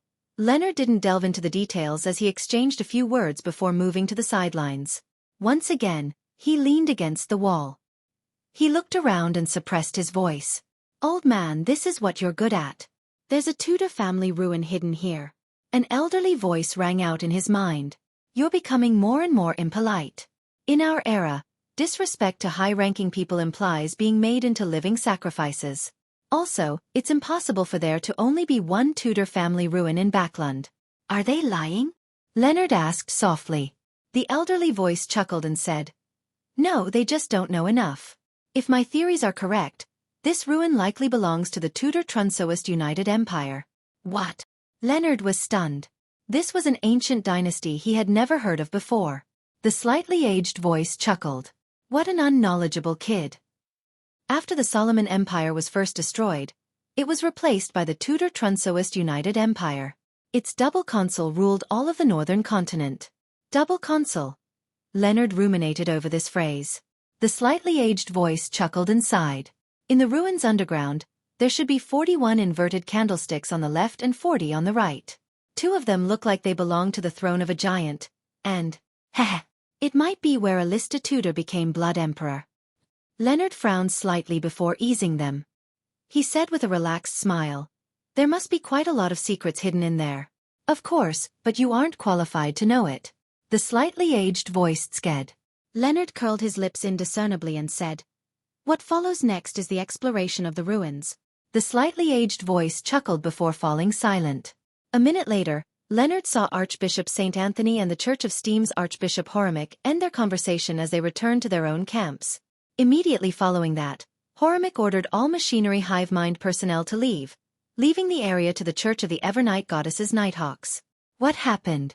Upon seeing this scene, Leonard was filled with puzzlement. At that moment, all the Nighthawks heard Archbishop St. Anthony's voice. All Red Gloves gather. The other Nighthawks are to leave the mirror world. Find a reason to evacuate all the residents in the area, and promise them compensation for their property. After all the residents evacuate, the Red Gloves and I will destroy this ruin that stems from an evil era. Entry is forbidden. It will be directly destroyed. May the goddess bless us all. This. Leonard never expected such a development. 7:30 in the evening, at the Oravi Governor-General's office. Klein changed into Sothatha's appearance. He wore a black tailcoat and a bow tie of the same color. He followed Bilt into the banquet's hall. The temperature inside was like that of spring. A gigantic chandelier hung from the ceiling, and the shimmering candlelight illuminated the grounds like it was daytime. In the corner on the right, there were musicians dressed in vests and bow ties playing a brisk tune. On the left were long tables. On top were roasted chicken, pan-fried foie gras, stewed lamb, Backlund-styled roasted goose, Odora lobsters with butter and cheese, and other delicacies. Despite the distance, Klein could still catch a whiff of the fragrance wafting over. He planned on getting a plate and filling it with food. At this moment, Bilt tugged at his collar in a reserved manner. He leaned his head over and suppressed his voice. Remember the etiquette as required by such banquets. Our current goal is to observe His Excellency's actions, so just taking a cup of wine would do. There's Misty champagne here, Ormer grape wine, and Southville red wine, all famous alcohols that are seldom seen outside. You can drink some, but not a lot. We have to maintain sufficient sobriety. Yes, try to just go through the motions when drinking. Klein retracted his gaze and nodded. The two of them took a cup of golden champagne, whose minute bubbles were like mist, from a red-vested waiter who passed by them. Then they moved towards the banquet's highlight, where Amyrius Revolt stood wearing his dark blue Navy Admiral's uniform.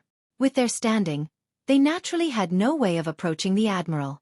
All they could do was observe his every action from a slight distance. Amyrius's figure is normal. It doesn't look that fit. The corners of his mouth droops a little, indicating his actual age. He doesn't have a beard. His blue eyes seem to hide an authority that one cannot reject or defend against. His dark blue Admiral uniform is starched well. There's a red lanyard at his shoulder, which joins to his chest where there are all sorts of medals. His sleeves have golden cufflinks, accentuating his epaulets of the same color. His epaulets are split into 3 parts. From inside out, there's an embedded crown with rubies, the crossed scepter and sword, for stars made of diamonds. Klein began scrutinizing and used his faceless powers to memorize all the detailed characteristics of the Navy Admiral, as well as the attitude he used when talking to different people. During this process, he only took a sip of the misty champagne and didn't take note of its taste. After he had mostly gathered all the information, Klein exhaled and allowed his mind to rest. The great drain on his mind made him hungry. Hence, he placed the wine cup on the tray of a red-vested waiter, and he planned to get some food from the long table. At this moment, Bilt leaned over and said, "His Excellency has given me the signal. We will be meeting him at an agreed location." Klein retracted his gaze from the roasted chicken and swept a cold glance at Bilt. Bilt shuddered as he hurriedly turned around, leading Gehrman Sparrow from the floor-to-ceiling window and into the garden. After walking for nearly a minute in the secluded path, he paused and pointed at Klein's face. "You can change into His Excellency's appearance. Just pretend that you're that tramp who looks like him." Klein nodded gently and extended his palm to wipe his face. He did so to conceal the disgusting tendrils and granules that might appear on his face while changing his appearance. By the time he lowered his palm, Bilt saw a middle-aged gentleman who looked somewhat like Amyrius Revolt. "Very good." Bilt took a few steps forward and came to the entrance of a sundries room. He extended his hand and pushed open the unlocked door. Amyrius Revolt was still wearing the eye-catching Admiral's uniform. His body was standing sideways to the door as he observed the garden outside by the window. At this moment, he turned his head and cast his gaze onto the person who resembled him. The indescribable pressure and might made Klein involuntarily lower his head. Amyrius Revolt's gaze didn't stop there as it slowly moved to Bilt.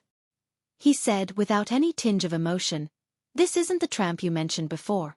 He's a beyonder." Chapter 622. Temporary contract. Upon hearing Amyrius Revolt's descriptive words which weren't a question, Bilt's forehead instantly broke out into a cold sweat. He turned agape, hoping to explain himself, but finally, he plopped to his knees and said under the indescribable pressure, "Admiral, Your Excellency, the tramp from before suddenly died of an illness. I had no choice but to find an adventurer who can shapeshift. At this moment in time, Klein wasn't too nervous. This was because Amyrius Revolt had already noticed him during the banquet. There was no reason for him to only recognize him as a Beyonder only now. For him to agree to their meeting and not directly avoid the risk meant that he didn't mind who Bilt had hired. Not worried at all? This is the confidence of a demigod. Otherwise, his Beyonder pathway is able to avert disaster ahead of time. Klein raised his head with great difficulty as he cast his gaze towards the Navy Admiral beside him. Quite strong, Amyrius Revolt commented without an expression. He continued looking at the genuflecting Bilt and said, "Do not try to use your under-the-table smarts in front of me. An ordinary person and a Beyonder in this world are different, and I'm a follower of order, making me be able to be certain of this. Of course, it's identical to what's written in the information.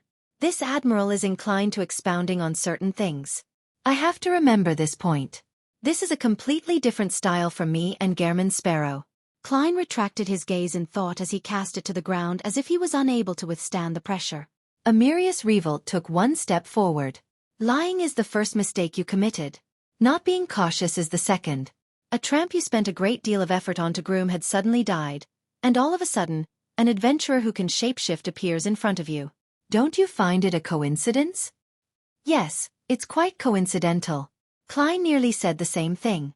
If not for his confirmation above the gray fog, he would have suspected if he was being set up by a legendary creature or a Grade 0 sealed artifact. Bilt's pupils constricted as he snapped to his senses. He discovered that due to his horror and fear, all he thought about was to grasp at the final life-saving straw.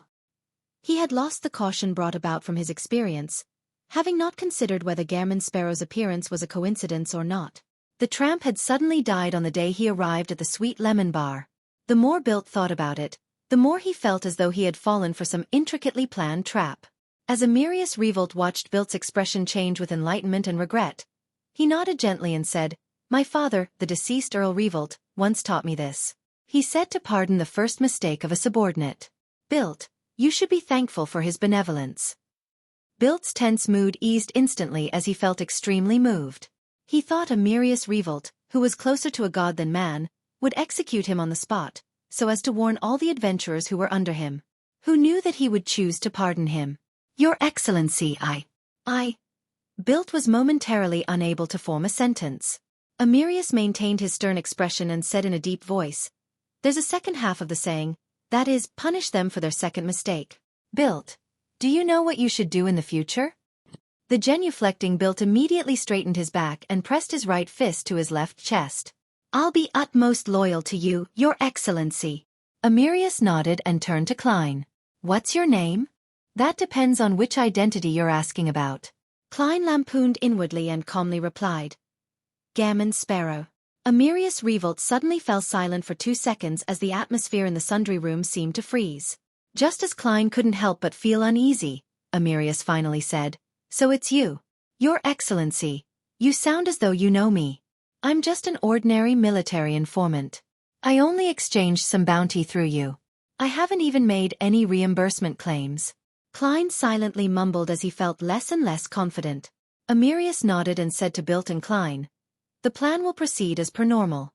However, we need to sign a contract." "A contract?" Klein resisted the pressure with great difficulty as he raised his head to look at Amyrius. Amyrius didn't provide a further explanation. He lifted up the paper and pen he had long prepared from the windowsill and wrote something on it. Every time he made contact with his pen, a golden glow would emit. The solemnity and holiness made it seem like he was penning a law.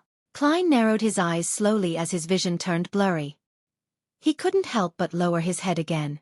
After an unknown period of time, Amyrius stopped writing and picked up a piece of paper. He said to Klein, "Sign your name at the end. If the conditions aren't satisfactory, you can choose not to sign." "Do you think I have or lack the guts to sign it?" Klein lampooned as he watched Bilt stand up. He received the pen and paper and handed it to Klein. The conditions on the piece of paper were few and simple. Most of them restricted Gehrman Sparrow's actions when acting as Amyrius Revolt. It included, but wasn't limited to, voluntarily exposing any problems, not using his identity to engage in acts which were adversarial to Amyrius, as well as not make any intimate contact with Miss Cynthia, etc. I thought such important figures wouldn't care about the chastity of their mistresses. This admiral is indeed an old-fashioned man. However, I'm not such a person either. Klein hid his curiosity and asked as though it was an academic question. What if Miss Cynthia chooses to make intimate contact with me? In between the lines, he was saying that being too distant or resistant made it easier for Cynthia to notice a problem. He was asking how he should balance the act. It's fine, Amyrius said without any expression. During the contract's validity, you will not have any desire or lack the ability to do it when facing her. You can do that? This contract is rather powerful. Apart from a contract with spirit world creatures, this is the first time I'm seeing other contracts. Furthermore, the former used the power of the underworld. This contract is only between two parties. Is this a demigod beyond our power of Admiral Amyrius? The Arbiter Pathway? Klein shot a glance at the dates and discovered that it lasted 5 days. Is he confident that he will return within 5 days? Or is his level only capable of implementing a contract for 5 days? Klein read the conditions once again before taking the fountain pen and wrote the name, Gehrman Sparrow. With the final character written, he saw the words on the piece of paper emit a golden glow as they condensed into a resplendent luster. Amidst the resplendent luster, the piece of paper rapidly dissipated and vanished, as though it had fused with the world's rules. An invisible and faint gray fog gently rippled around him as Klein clearly sensed layers of indescribable restrictions placed on him.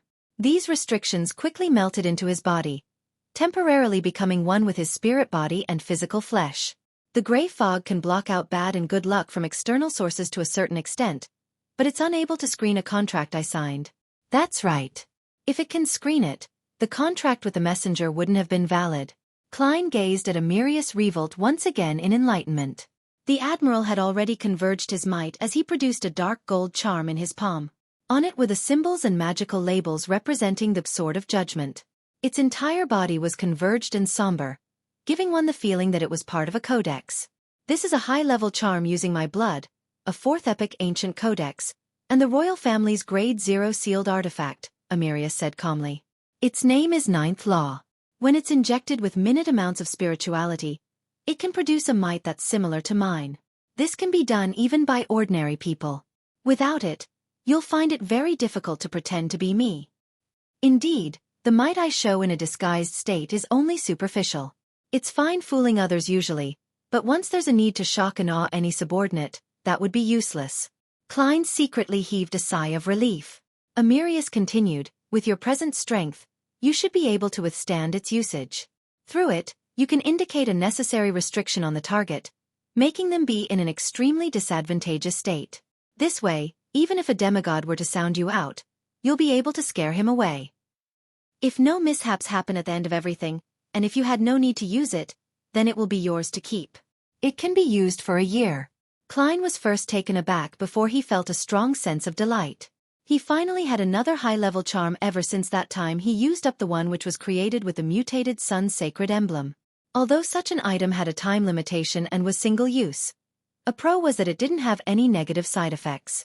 Of course, the stringent requirements that were needed to create one made them very rare in number.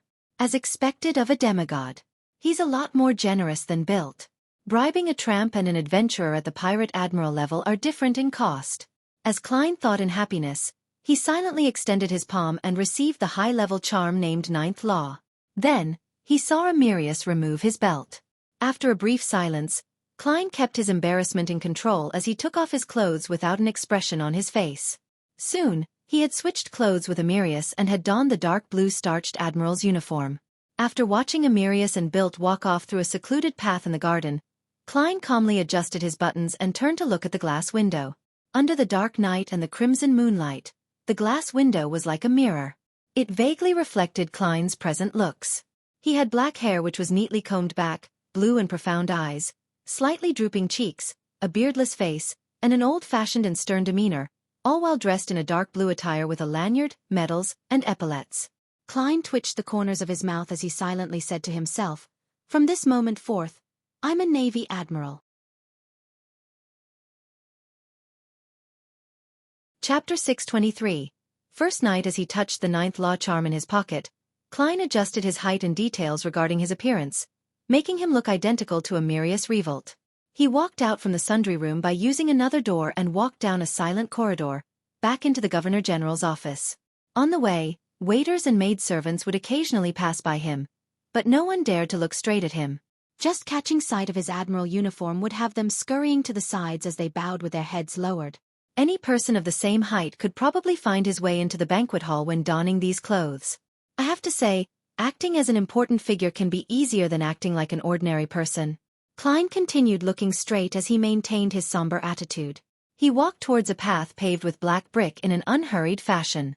He soon heard beautiful and melodic music as elegant wall lamps were burning with gas, illuminating the dark environment. Just as Klein approached a break room, he saw a room open. A middle-aged man had been waiting there as he walked over. The man had black hair and blue eyes. His facial features somewhat resemble Amyrius, but his forehead was higher and his eye bags were puffy. The corners of his mouth didn't droop. He was none other than Amyrius Revolt's youngest brother, Aston Revolt. This gentleman had once served in the Navy, and he had been promoted to colonel after rendering meritorious services in the southern continent's colonies. Later, he got sick of his military career, and together with political balance, he agreed to a switch in career and became the Governor-General. In the 5 to 6 years he was in Orivy, due to the importance placed on the island's location and resources, he pushed for the Revolt family to mass-purchase farmland and estates, allowing him to own plenty of property. This wasn't completely obtained through his powers either. Aston and the Revolt family had paid a sufficient price, and they even took loans with the bank. It wasn't like the Balam East Coast where land belonging to the Faesac people were forcefully bought at extremely low prices. Of course, if he wasn't Governor-General, then Orivy and his elder brother wouldn't be the highest commander of the Central Sonia Seas Navy, and the Revolt family wouldn't have so easily convinced their targets to sell such excellent farmland and estates. Here comes the test. Klein calmly approached and stopped in front of Aston Revolt. Aston looked around and asked in a deep voice, "Have you decided on that matter?" "What matter?" Klein first felt blank before he recalled an introduction in the information he received. If Aston requests for a private chat or asks for an answer to a certain matter, tell him that an answer will be given to him when departing from Orivy. Admiral Amyrius really anticipated this. "I just need to watch my attitude and tone. Yes, I also need to use the unique terms and pronunciations used by lone aristocrats." Klein gently nodded and sternly said, "Wait a few more days. The answer will be given to you when departing from Orivy." Aston didn't raise any doubts as he chuckled. "You seem to be waiting for something to give you the strength to decide. That matter that Admiral Amyrius has to do himself?" Klein's heart stirred as he familiarly used the tone of high-level personnel.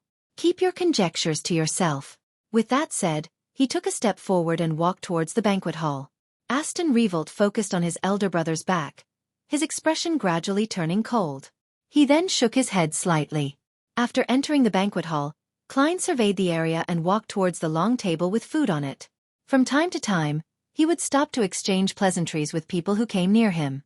During this process, he realized that he didn't need to understand the topics raised in any conversation. All he needed to do was nod occasionally, allowing the conversation to harmoniously progress until its end. Indeed, the status of an important figure makes certain aspects of acting easy, but correspondingly, there are certain matters that can be difficult. Klein tore through one obstacle after another before finally arriving at the long table. He casually picked up a plate and told himself that Admiral Amyrius liked fish, beef, and lobster, while disliking chicken and goose. Therefore, he avoided food like the roasted chicken and Backlund-styled roasted goose. He picked up some beef, fried dragonbone fish, and Odora lobster with butter and cheese. As the metallic containers had their bottoms lined with asbestos, with red-hot charcoal burning under it or steaming hot water, all of the food maintained an appropriate temperature.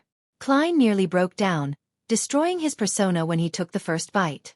He tried his best to maintain Admiral Amyrius's image as he held his plate and chatted with the port city's member of parliament, navy suppliers, etc. He seriously listened to what they had to say, stuffing food into his mouth from time to time. He noticed that a young man in a tailcoat kept following behind him. He had neat, blonde hair that he combed backward. He had a receding hairline with light blue eyes. He looked handsome and gentlemanly, identical to the picture. Amyrius's secretary, Luan. Klein controlled himself and didn't size him up. He wanted to fill his stomach before the end of the banquet. Once out of the Governor-General's office, Klein boarded the carriage which was guarded by bodyguards. He sat beside the wine cabinet. The blonde secretary, Luan, followed him in. As his leather boots stepped onto the thick, soft carpet, he silently inched towards a spot opposite Klein. He sat there, but he only occupied a third of the seat. The carriage began moving as Luan took out a stack of documents from the black briefcase he carried.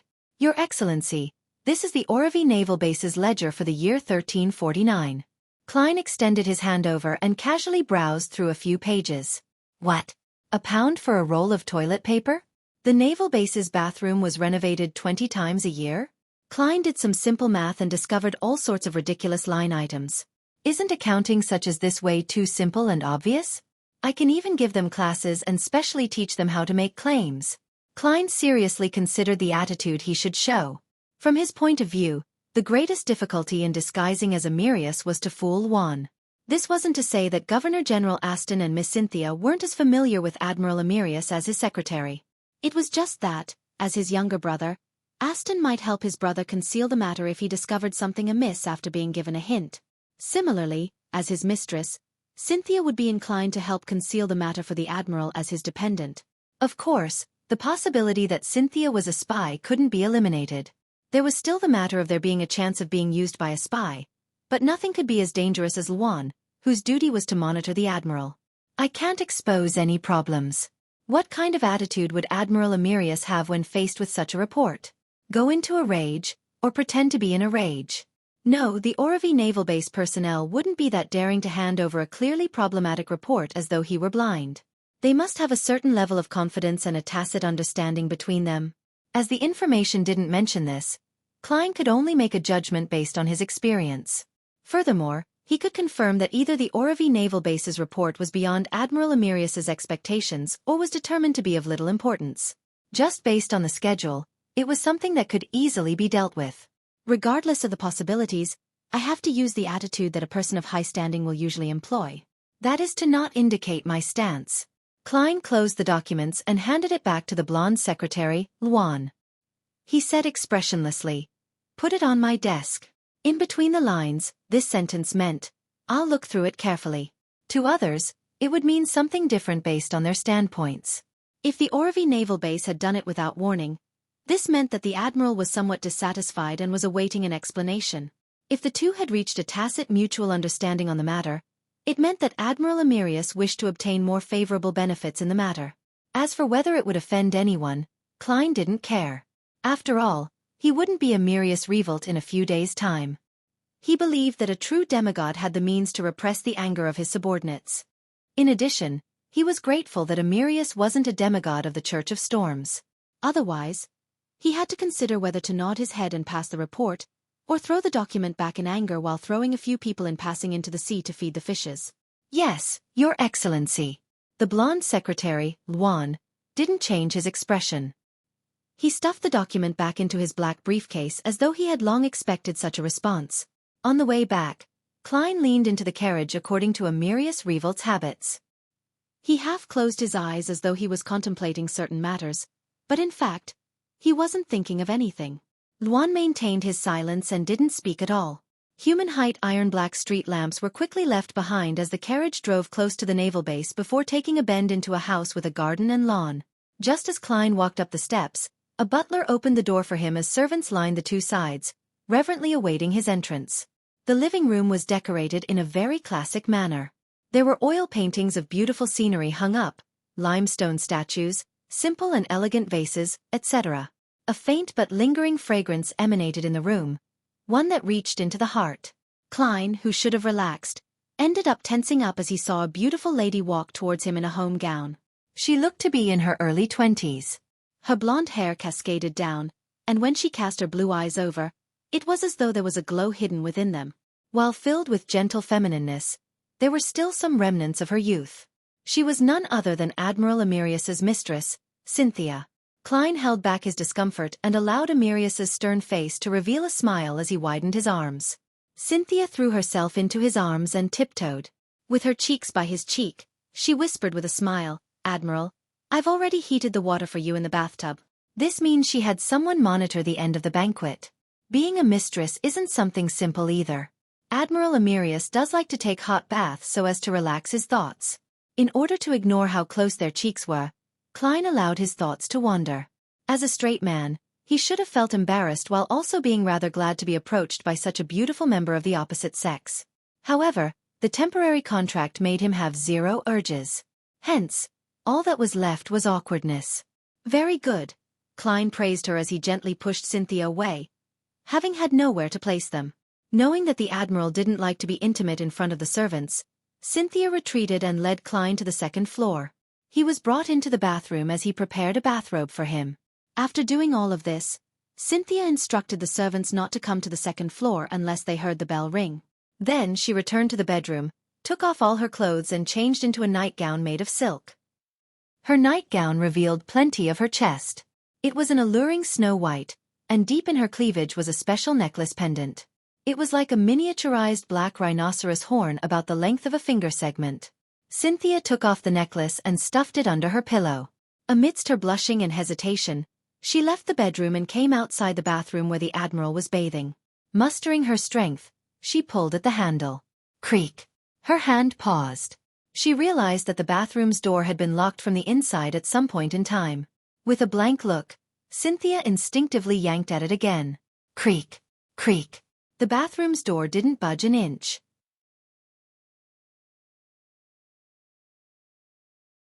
Chapter 624. Warning: the bathroom was partitioned inside. The emanating steam covered the entire bathtub. Apart from his head, Klein's entire body was soaked in the hot water. He lay there in such great comfort that he didn't even wish to move his toes. What a beautiful night. If only there was no Cynthia outside. I still have to deal with her later. Klein sighed as he considered what excuse to use to avoid being intimate with her. In accordance with Admiral Amyrius Revolt's traits, he decided to first use work as an excuse. After that would be the excuse of him not feeling well, him losing the ability to have sex, him needing some time to digest any medicine he had just taken, and how he had suddenly realized his true sexual orientation, making him find curly-haired baboons extremely attractive. As for whether this would damage the Admiral's image, Klein didn't feel the slightest bit of pressure. As long as he prevented Cynthia from suspecting that he was a fake Amyrius Revolt, he would have perfectly completed his mission. The subsequent explanations for those excuses and how he finds an excuse to explain his recovery would all be Admiral Amyrius's problem. What has that got to do with me, Gehrman Sparrow? And what has Gehrman Sparrow's ruined reputation have to do with me, Sherlock Moriarty? Klein stood up in satisfaction as he walked out to the dry partition while dropping wet. He got a bath towel and dried himself. After changing into a hanging bathrobe, Klein inhaled silently as though he had unlocked a major enemy in his quest. He opened the door to the bathroom. Seeing the corridor empty, with only the light from the wall lamps on both sides illuminating the darkness, Klein felt slightly relieved and was no longer as tensed. This is almost the same feeling as challenging a pirate admiral. As he mumbled, he realized a serious problem. He had no idea which of the rooms was the master bedroom or study. Regardless, I have to inform Cynthia. Otherwise, it would make Admiral Amyrius appear strange. Klein recalled the layout of similar houses in an attempt to accurately find the master bedroom. At this moment, the door to the room diagonally across him creaked open. Cynthia, who was draped in a silk nightgown, walked over. Her blonde hair appeared wet and messy as they cascaded down. There were even a few strands of hair fluttering in front of her blue eyes and bright red lips. It hid the glow in her eyes as her lips were somewhat closed. She appeared extremely alluring under the dim environment. The neckline of the silk nightgown was very open, as snow whiteness and a deep cleavage was reflected in Klein's eyes. Klein nearly raised his head to look at the ceiling to avoid the intense stimulation. Calm down. Calm down. You are Amyrius Revolt. Besides, you've seen a half-naked demoness before. Compared to an ailment maiden, this lady's charms are clearly insufficient. Wait, why am I thinking about demonesses? Who knows if they were formerly men or women? Klein maintained his gaze as he sized her up and down with a teasing tone. In that instant, he could sense that primal desire, but there was no response from his nether regions. This is the result of the temporary contract? In fact, Admiral Amyrius didn't need to go through the trouble. Even if I have the urge, I'll be able to control myself. What kind of situation haven't I encountered before? Yes. Cynthia is a little different from what the records say. Isn't it said that she became Amyrius's mistress about 1 to 2 years ago? With them not being able to meet each other most of the time, The Admiral has to coax her each time as she hadn't had her pent-up desires fulfilled? Why is she the one taking the initiative today? Does she find her standing as his mistress unstable, or has she been switched? Ever since Klein became a faceless, he felt that everyone was a fake. Cynthia's eyelids were lowered. The courage she had mustered disappeared bit by bit under Amyrius's scrutiny. Her face was tainted with a horrified blush. She was embarrassed but also felt some pride. Then she heard him calmly instruct, "Help me prepare some coffee and place it in my study. I have many things to deal with tonight. You don't have to wait for me." Cynthia raised her head suddenly, her embarrassed blushing still present. She had momentarily failed to understand what Admiral Amyrius had said. Klein secretly inhaled and went forward to hug her before kissing her gently on the forehead. "I'll spend lots of time with you in a few days." Such a response came from the provided information, but he had slightly changed the terms. To be frank, if not for him having some prior understanding, Klein would have definitely believed that Admiral Amyrius would wear the same stoic face while spending time with his mistress, even when having sex. He looked stern in whatever he said and did. However, this demigod also had his gentle side when it came to his speech. He was just not that great at saying lovey-dovey words. This also made him understand something else. Many people could only be viewed from the surface, and it was impossible to imagine what they were like in private. For a faceless to pull off a true disguise, they had to do meticulous investigations and have ample comprehension of the target. This was just like how a magician never performed unprepared. Cynthia revealed a clear look of disappointment, but she quickly restrained those feelings as she smiled. "All right. Admiral, your nightgown is in the room. A bathrobe isn't suitable for handling matters. This is identical to the information. She's rather considerate and knows how to be understanding." Klein watched as Cynthia turned and entered the room. She pulled at the bell. As for him, he took this opportunity to take off his bathrobe and change into a dark red nightgown with trousers of the same color. Cynthia attentively opened the door to the study and tidied up the slightly messy desk. Later, she waited for the maidservant to finish making the coffee before personally taking it and delivering it by hand. During this process, Klein read the documents and information, acting as though he looked extremely professional. But in fact, he had little idea about the data and designs plans of ironclad warships and sail battleships. He was no different from an illiterate. In this domain, all he knew were carriers, air domination, the main cannon guns, and turrets. When he saw Cynthia silently leave and close the door behind her from the corner of his eye, Klein relaxed completely. He knew that he had finally survived the night. Inside the master bedroom, Cynthia pursed her lips as she took out the necklace under her pillow and tightly clasped the item resembling a black rhinoceros horn which was the length of a finger segment.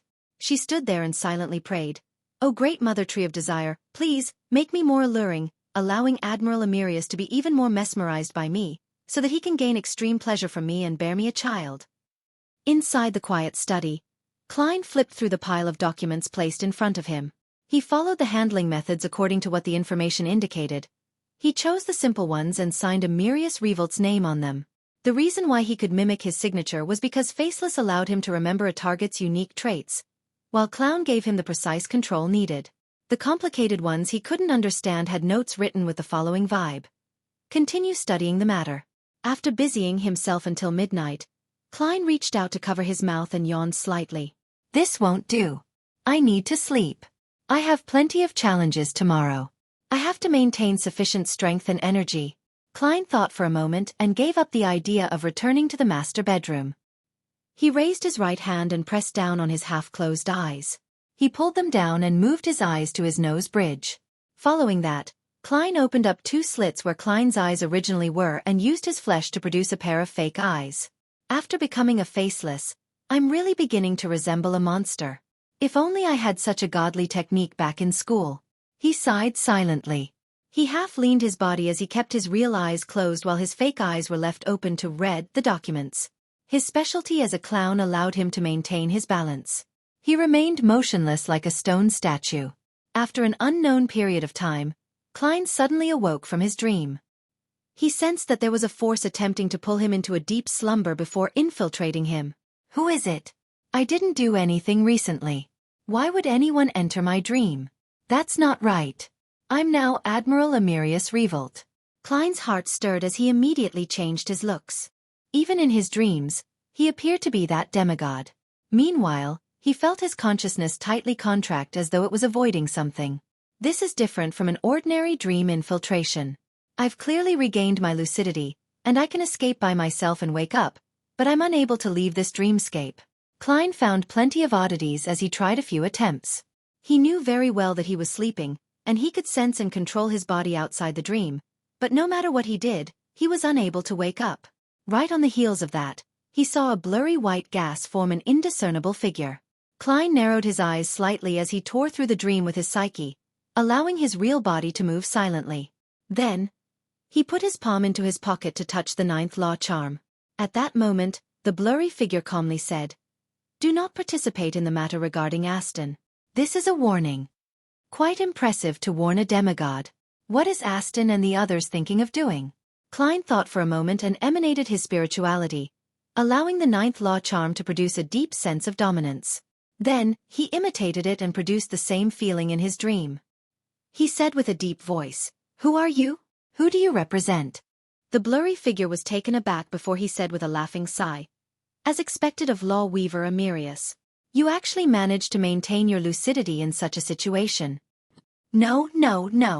Although Amyrius has a title of law weaver, he's not adept in such matters. "You should say as expected of Lord Fool." Klein lampooned and sternly said, "Answer my question." The blurry figure chuckled. "You don't need to know who I am. As a demigod, you should be clear that everything is fated, likewise for the times.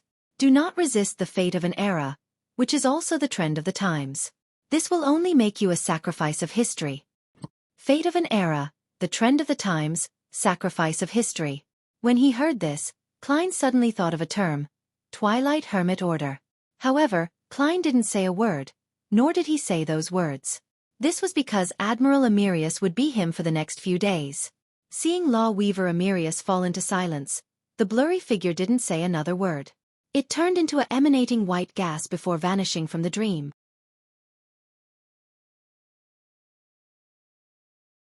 Chapter 625. Successful First Day Few. What exactly are Amyrius and Aston Revolt scheming about? To attract a warning from the Twilight Hermit Order. Unless it can truly change the times and influence the direction of history, this ancient and secretive organization wouldn't even show itself or reveal its identity. Klein stood by the side of a magnificent castle in his dream, thoughtfully watching the spot where the blurry figure had disappeared from. Amidst his thoughts, he suddenly snapped awake and was no longer as certain about his theory. The ploy which Admiral Amyrius and his brother are planning might not really influence the trends of the times. Although the Twilight Hermit Order only involves itself in important matters, as a leader of another secret organization, Klein clearly knew that apart from carrying out the organization's own mission and values, it also provided help among members. From Emperor Roselle's diary, I can tell that the Twilight Hermit Order has members from different domains, standings, and sequences. Apart from a number of them fervently believing in the original creator as they await the coming of Twilight and the awakening of the true God, the rest are only seeking to benefit themselves. Under such circumstances, as long as the organizer doesn't strictly implement order, there would naturally be missions entrusted between one another. Perhaps, the matter Aston Revolt is planning affects a particular member of the Twilight Hermit Order who was made aware of it ahead of time. He entrusted the matter to another member and used the excuse of the trend of the times to warn Amyrius Revolt. Working from this logic, the concealed matter is rather interesting. With the level of the Twilight Hermit Order, Law Weaver Amyrius, who's likely only a sequence 4, isn't too difficult a target to eliminate. I even suspect that they can mobilize up to 3 or more angels in a manner that's far superior to the 7 churches. Then, why didn't they take action directly and instead gave an advanced warning? Back in Backlund, if an angel were to appear, who knows if some true god would descend upon the land? Therefore, the Twilight Hermit Order had no choice but to use a more roundabout and discreet method to deal with Duke Negan. But this is the Oravi Island. Even high-sequence Beyonders aren't stationed here. The warning is because the Twilight Hermit Order advocates secrecy and doesn't wish to expose itself, so they're trying not to use overly intense methods. Or is it the case that the member who assigned the mission doesn't wish to see Amyrius killed? To him, this admiral is still of use, so he's unwilling to give up on him, even if Amyrius might be involved in something disadvantageous towards him. Then, his true identity seems to be confined to certain circles. Klein made a bold assumption, but with no way of verifying it. He could only temporarily put the matter aside and throw it to the back of his mind. It has nothing to do with me since it's the Twilight Hermit Order who's warning Admiral Amyrius. As long as I don't involve myself with anything for the next few days, I should be able to last until the mission is completed.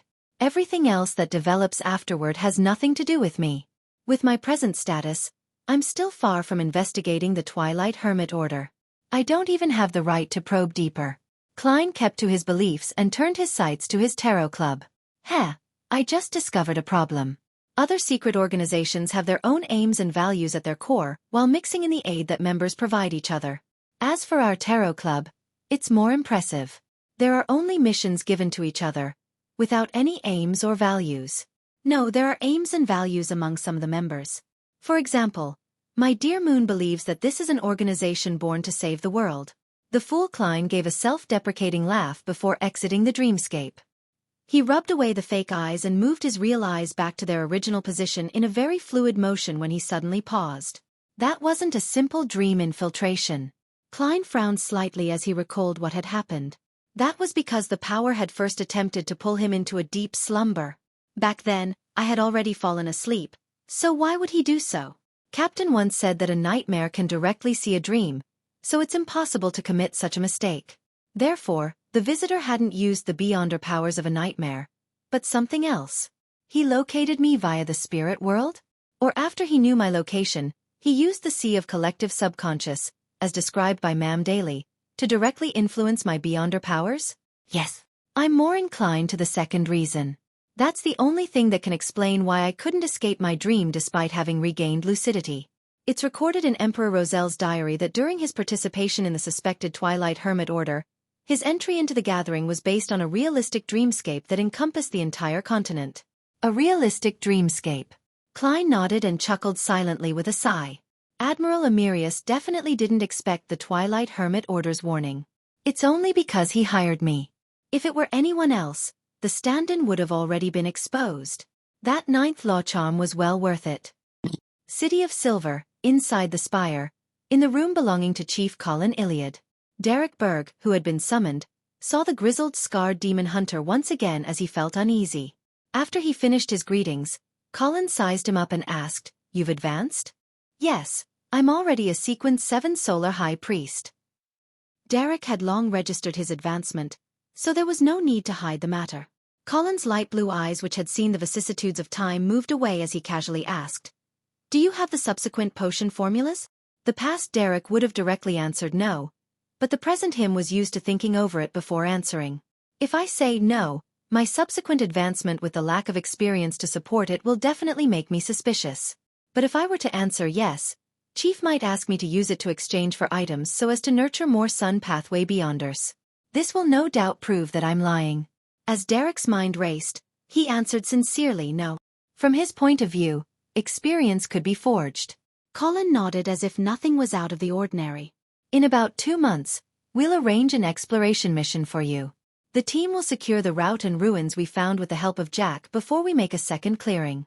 I hope you will receive greater rewards then." "Yes, Your Excellency." Just as Derek answered, he suddenly recalled Shepherd Lovia.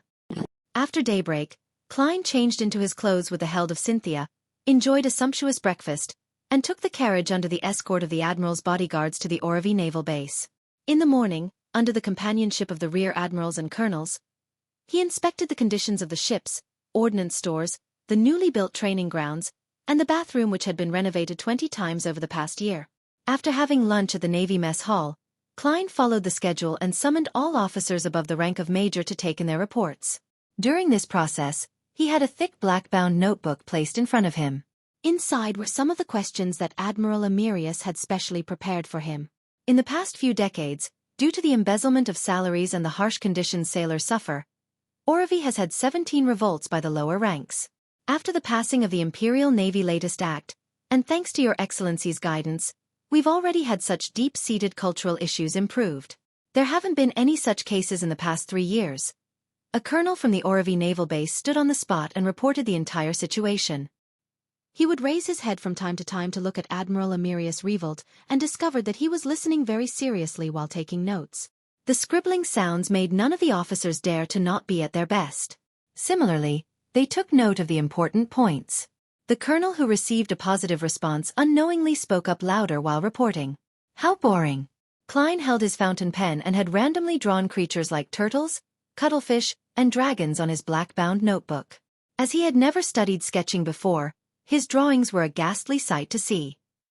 Later on, he even drew intersecting lines and began playing 5 in a row with himself, a game created by Emperor Roselle. Of course, his rich experience and his conscientiousness of his identity made him raise his head from time to time to give the reporter a stern look in the eye while giving a nod of encouragement. As for what the person had said, he didn't pay any attention to it. All he did was occasionally remember a few words. During the briefing, Klein shot a glance at the blonde secretary, Luan, to get him to represent himself to mention a few points that needed clarification. Everything followed the schedule. Towards the end, Klein flipped the black-bound notebook a few pages forward and used the accent of a lone aristocrat to recite the report which the secretary had drafted and the admiral had edited. Then, according to the actual situation, he used the common terms Amyrius would use and added a few conjunctions and pet phrases, such as, "There are a few points, and let me continue on a few more points." It was already evening by the time the briefing ended. Under Luan's companionship, Klein left the Oravi naval base and headed for the residence of a naval supplier where a banquet was held. At the banquet, they casually chatted about the price fluctuations of port goods.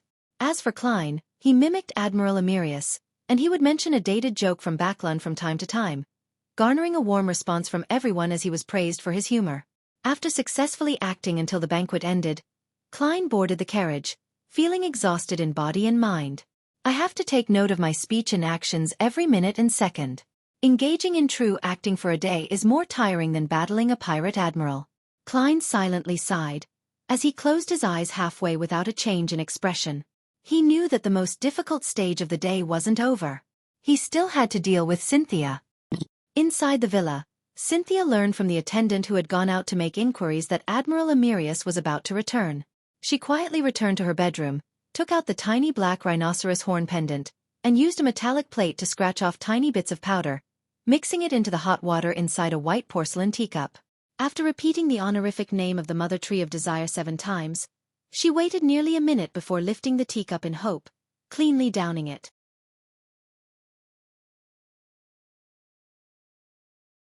Chapter 626. Amyrius's decision. Looking at the lights emanating out from the villa in the darkness, Klein spent several seconds mentally preparing himself before alighting the carriage. He followed the 3-layered staircase and came to the door, where the admiral's bodyguards and servants were lined up at the sides, before stepping in. Seeing Cynthia wearing conservative home clothes due to the existence of others, Klein silently heaved a sigh of relief as he maintained his stoic expression and slowly walked over. Cynthia's smile became more and more brilliant as she shifted the strands of her hair to the back of her ear, revealing her fair and slender neck. Her neckline didn't have any marks left behind by a necklace. Seeing Secretary Luan and the Admiral's bodyguards head for their own rooms or moving outside the building to take up their patrolling positions, Klein pulled Cynthia into an embrace and said in a deep voice, "There's no need to prepare any hot water. Give me a quiet room. I need to spend the night alone." Cynthia used her eyes to express her puzzlement and blankness. Klein surveyed his surroundings and softly said, "Something unexpected happened. I need to enter an extremely quiet state to recover." As he spoke, he raised his right hand to pull at his collar, revealing a patch of faint-colored fleshy granules. His problematic physical condition with an abnormal reaction was an excuse Admiral Amyrius had prepared for the tramp stand-in, so as to avoid Cynthia's attempts of intimacy without exposing a problem. To make it more convincing, Klein used his faceless powers to provide evidence. Cynthia turned agape as she nearly screamed. Thankfully, she covered her mouth in time and held it in. The moment Cynthia recovered from her shock, she immediately asked nervously, her concern and emotions evident, "Are you fine? Do you need to see a doctor?" "No, this is the price needed for powerful strength. I'll recover given 2 to 3 days of solitude." Klein had already found the excuse needed for the future. "Oh, okay." Cynthia hurriedly helped Klein up to the 2nd floor and led him into the quietest room. As for the master bedroom, she had already lit some scented candles and scattered some faint-smelling extract, so she didn't offer him some. Seeing the door close, Klein slowly exhaled. He changed out of his admiral's uniform and lied down in satisfaction. Not far away in the master bedroom, the worried and disappointed Cynthia was soaking herself in hot water before sleeping. She looked at the ceiling with an unfocused gaze as she couldn't help but recall the exhortations of her parents from a few days ago. They wanted her to charm Admiral Amyrius and hopefully be impregnated with his child. This way, their family would be able to take on more businesses with the Central Sonia Seas naval fleet. Admiral seems to have many matters hidden in his heart, so much that something abnormal has happened to his body. Cynthia's thoughts wandered as they slowly dispersed. Without her realizing it, she had fallen asleep. During this period, she found her digestive system turning warm as her body felt a little hot. In her dream, she seemed to see a pitch-black sky which was dotted with resplendent stars. One of them seemed to notice her gaze as it produced a brighter glow. The next morning, the invigorated Klein enjoyed a sumptuous breakfast which was nothing spectacular to speak of. Once again, he was surrounded by the Admiral's bodyguards as he arrived at the Oravi naval base and was placed in the most luxurious and spacious office. According to Admiral Amyrius's habits, he would spend some alone time every 2 or 3 days to study and master his Beyonder powers to a deeper extent and produce more effective techniques. Therefore, Klein spent most of the day without being disturbed, with him only needing to handle some simple work. Inside the quiet and spacious office, Klein leisurely paced about or flipped through books from the bookshelf. From time to time, he would put his palm into his pockets to touch the 9th law charm to release some of its powerful might. This was to make Secretary Luan, who was outside, believe that there was nothing wrong with Admiral Amyrius. After some time, Klein felt sleepy and decided to take a short nap. At this moment, he heard knocking at the door. "There's something important." Klein frowned. Something that made Secretary Luan disturb Admiral Amyrius's focus training was definitely nothing simple. "Come in." Klein converged his emotions and answered with a deep voice. The handsome blonde man, Luan, turned the handle and entered. He held a telegram in his hand. He said with a suppressed voice, "Your Excellency, a telegram from Backlund. Mr. Aston has been relieved of his post as Governor-General. He will temporarily be replaced by the City Council's chairman. It said that the new Governor-General will arrive today." Aston Revolt has been relieved of his post as Governor-General? Has their secret been discovered? That's right. The Twilight Hermit Order has already warned me. No, Amyrius. It means that they had long grasped the actual matter. With another member cranking the wheel, the matter will likely go through a series of position changes, putting an end to the matter. A warning was given the previous night, and action was taken today. They must have prepared for quite a while. Yes, that can be seen from the fact that the new Governor-General will arrive today. Klein was first alarmed before he felt that the matter was within reason. He mimicked the attitude Admiral Amyrius would have when faced with a major problem by pacing back and forth before saying with a stern expression, "I'm aware." Klein didn't express his views or pass any orders, appearing extremely staid. However, it was because he hadn't decided on a response. We have a saying from the Footaholic Empire, "Moving is not as good as staying put." I wonder if Roselle had translated this. Klein lampooned as he gave a self-deprecating jest. Luan raised his head and glanced at Admiral Amyrius without saying a word before silently leaving the office. Phew. Klein paced about once again as he considered what Admiral Amyrius would do if he were standing here. This was something important that had happened outside of his expectations. Therefore, Klein could only infer from Amyrius's character, experiences, as well as some of the personal descriptions in the information provided to him. He's a conservative person. Even while he was a mid- and low-sequence Beyonder and was on all kinds of different ships, he very rarely took risks. He believes himself to be a lone aristocrat who values family, children, and emotions. He's a gentleman who's of good bearing and garners the affection of women. This point is open to debate. With his standing and status, even a curly-haired baboon would garner the affection of men and women. No, perhaps even more. At the very least, a curly-haired baboon doesn't tell dated jokes. Information ran through Klein's mind as they intertwined to form a multifaceted image of Admiral Amyrius. While in his deep thought, he heard knocking at his door once again. "Come in." Klein instantly tensed up. Luan entered and pointed outside. "Your Excellency, Mr. Aston wishes to meet you." "Why is Aston here? He came to Amyrius to seek his protection? Or does he plan on making a desperate struggle?" Klein narrowed his eyes slightly, realizing that he couldn't make a decision for Admiral Amyrius. What would he do? After receiving a warning from the Twilight Hermit Order, he should already realize that the matter has been exposed.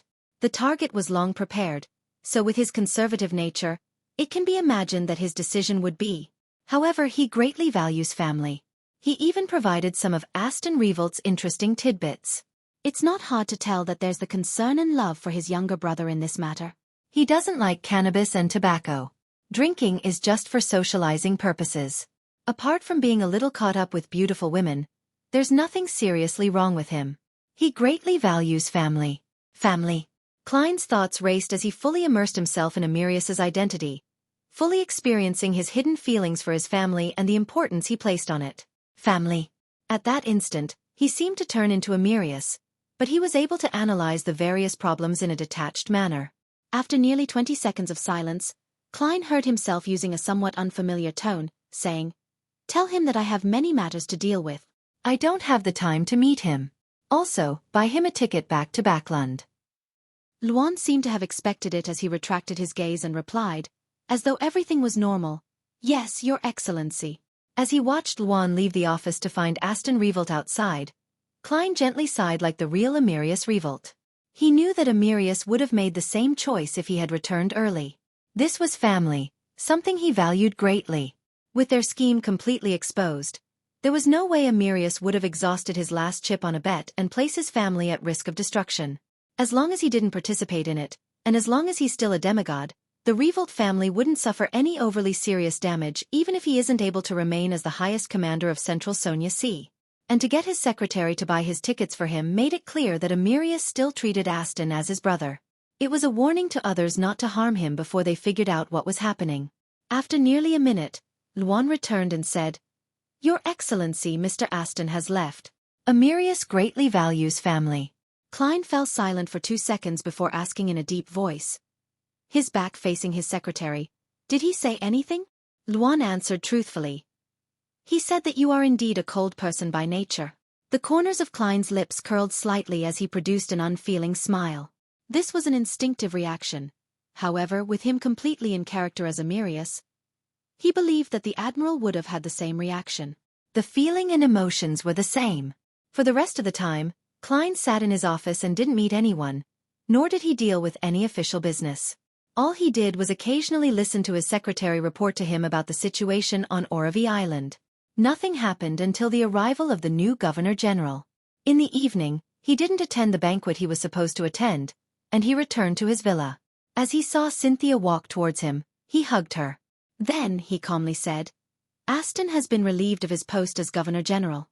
All his sighs and pain seemed to be condensed into that seemingly emotionless sentence. "I heard about it. It should be fine, right?" Cynthia asked anxiously. Klein closed his eyes and didn't mention it again. All he did was give soft, terse reply. That sentence was the most obvious expression of his emotions as a stern, old-fashioned, and conservative high-ranking man.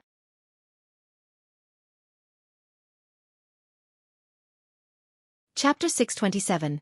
Late into the night, Cynthia could vaguely sense the deep pain and helplessness inside Admiral Amyrius's heart. Without speaking further, she hugged him tightly and used her company to calm his mood. After a simple dinner, Klein took a hot bath and entered the quietest guest room once again.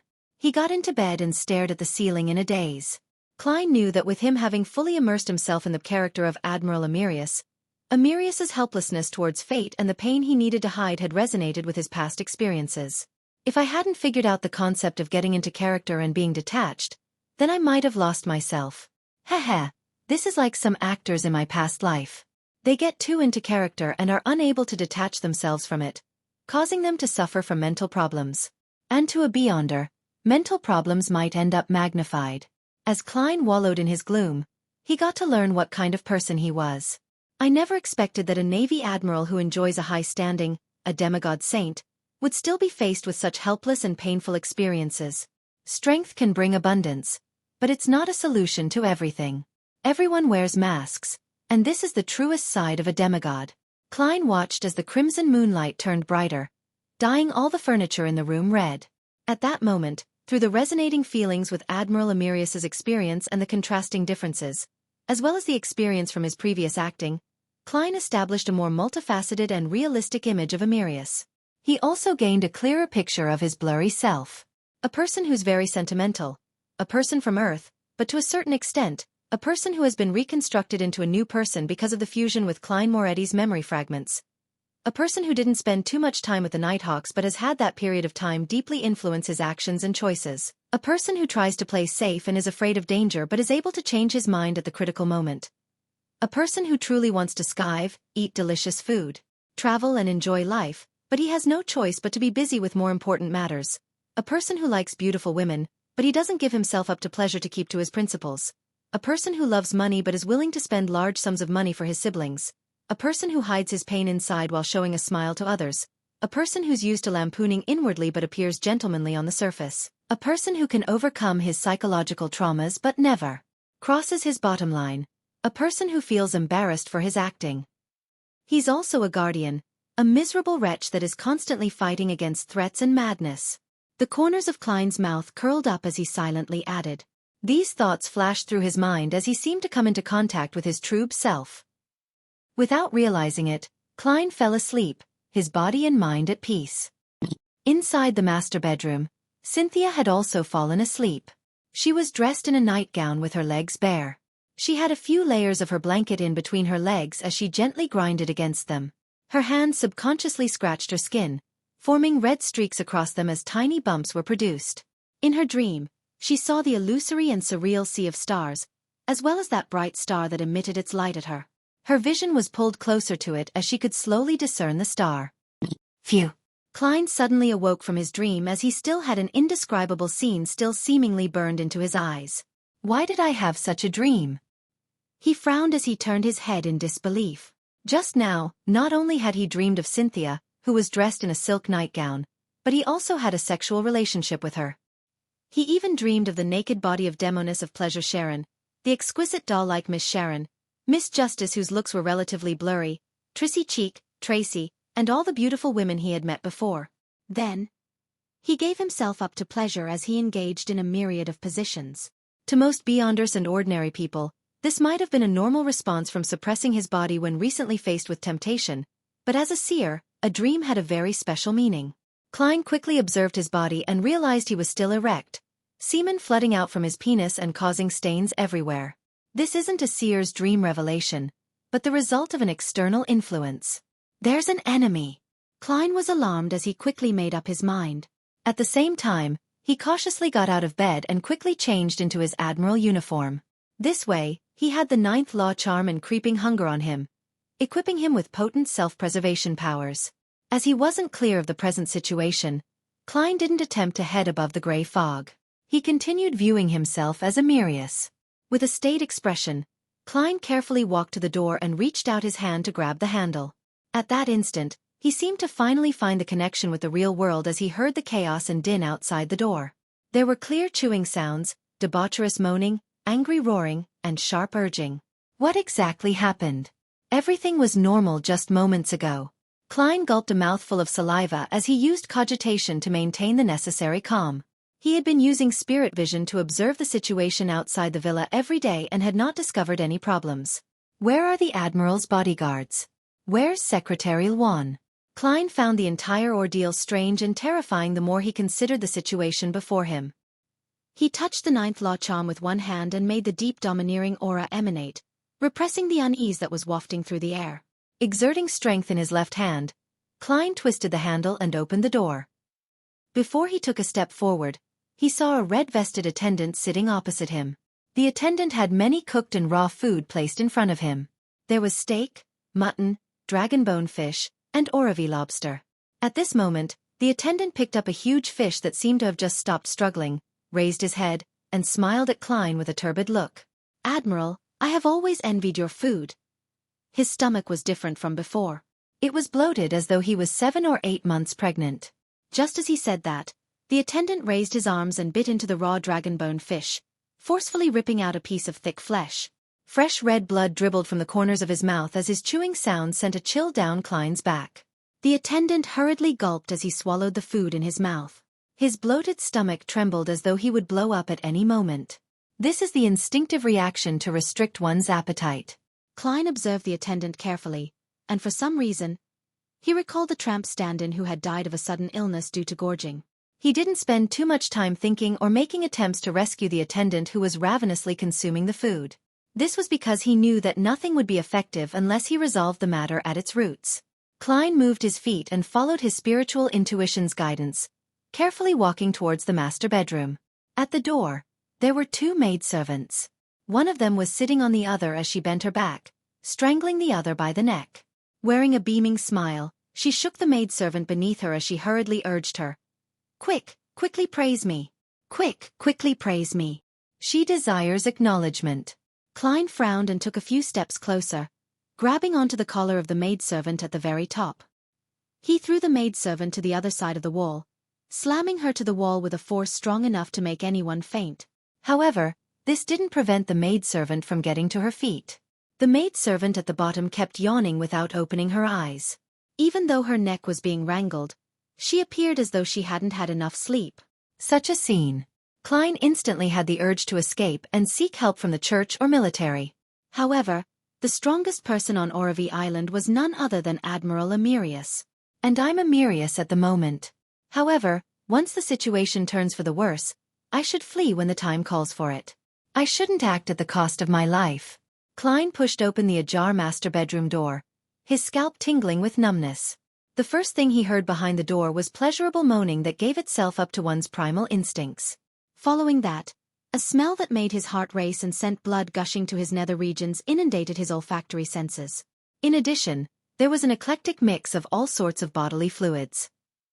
A scene of indulging pleasure couldn't help but surface in Klein's mind right on the heels of that. Klein saw the blonde secretary, Luan. He stood by the door, looking inside with an overlooking and cold manner. His arrogance was extremely real. Upon sensing someone enter, he turned his head and discovered it was Admiral Amyrius. His expression and gaze didn't change, as though he was looking at an ordinary, unimportant person. This secretary is usually very reverent, but he's actually such a prideful person? Klein originally wanted to question Luan, who seemed to possess some reason, but he saw him shift his gaze to look into the middle of the master bedroom from a height. He only looks normal. Klein traced Luan's gaze and discovered a fair body that was 3 meters tall in the middle of the master bedroom. It had brownish-green lumps growing on its surface that resembled tree warts. Some parts were cracked open, revealing organs that resembled flowers. It had the bodyguards and the male attendants gathered around it as they either stood or knelt, prostrating or floating as they mated with those organs, letting out deep grunting sounds. The other bodyguards and maidservants of varying numbers were scattered across the carpet, enjoying each other's bodies to their heart's content. In addition, tree warts and flowers grew from the tall fair body, as well as brown branches that extended out as they participated in every promiscuous act of pleasure with the people present. What kind of monster is this? Klein had his knowledge of mysticism overturned once again. He lowered his left palm and prepared for battle. At this moment, the terrifying body which towered 3 meters tall turned a head over. It was a female. She had blonde hair and blue eyes. She had a high nose bridge and plump lips. She was none other than the beautiful Cynthia with hints of her youthfulness. As the tree branches danced while the flowers opened, Cynthia looked down at Klein with flushed cheeks as she said with hints of embarrassment, "Admiral, I want to have a child with you."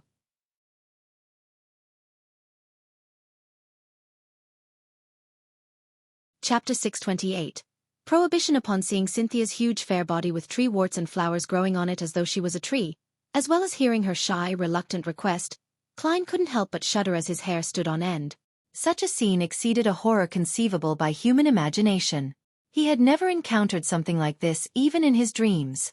If he were himself back when facing Megos in Tingen, Klein definitely would have been affected by such a scene.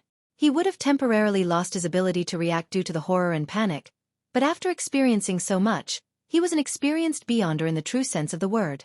In the moment that Cynthia's words entered his ears, the glove on his left hand had already changed colors.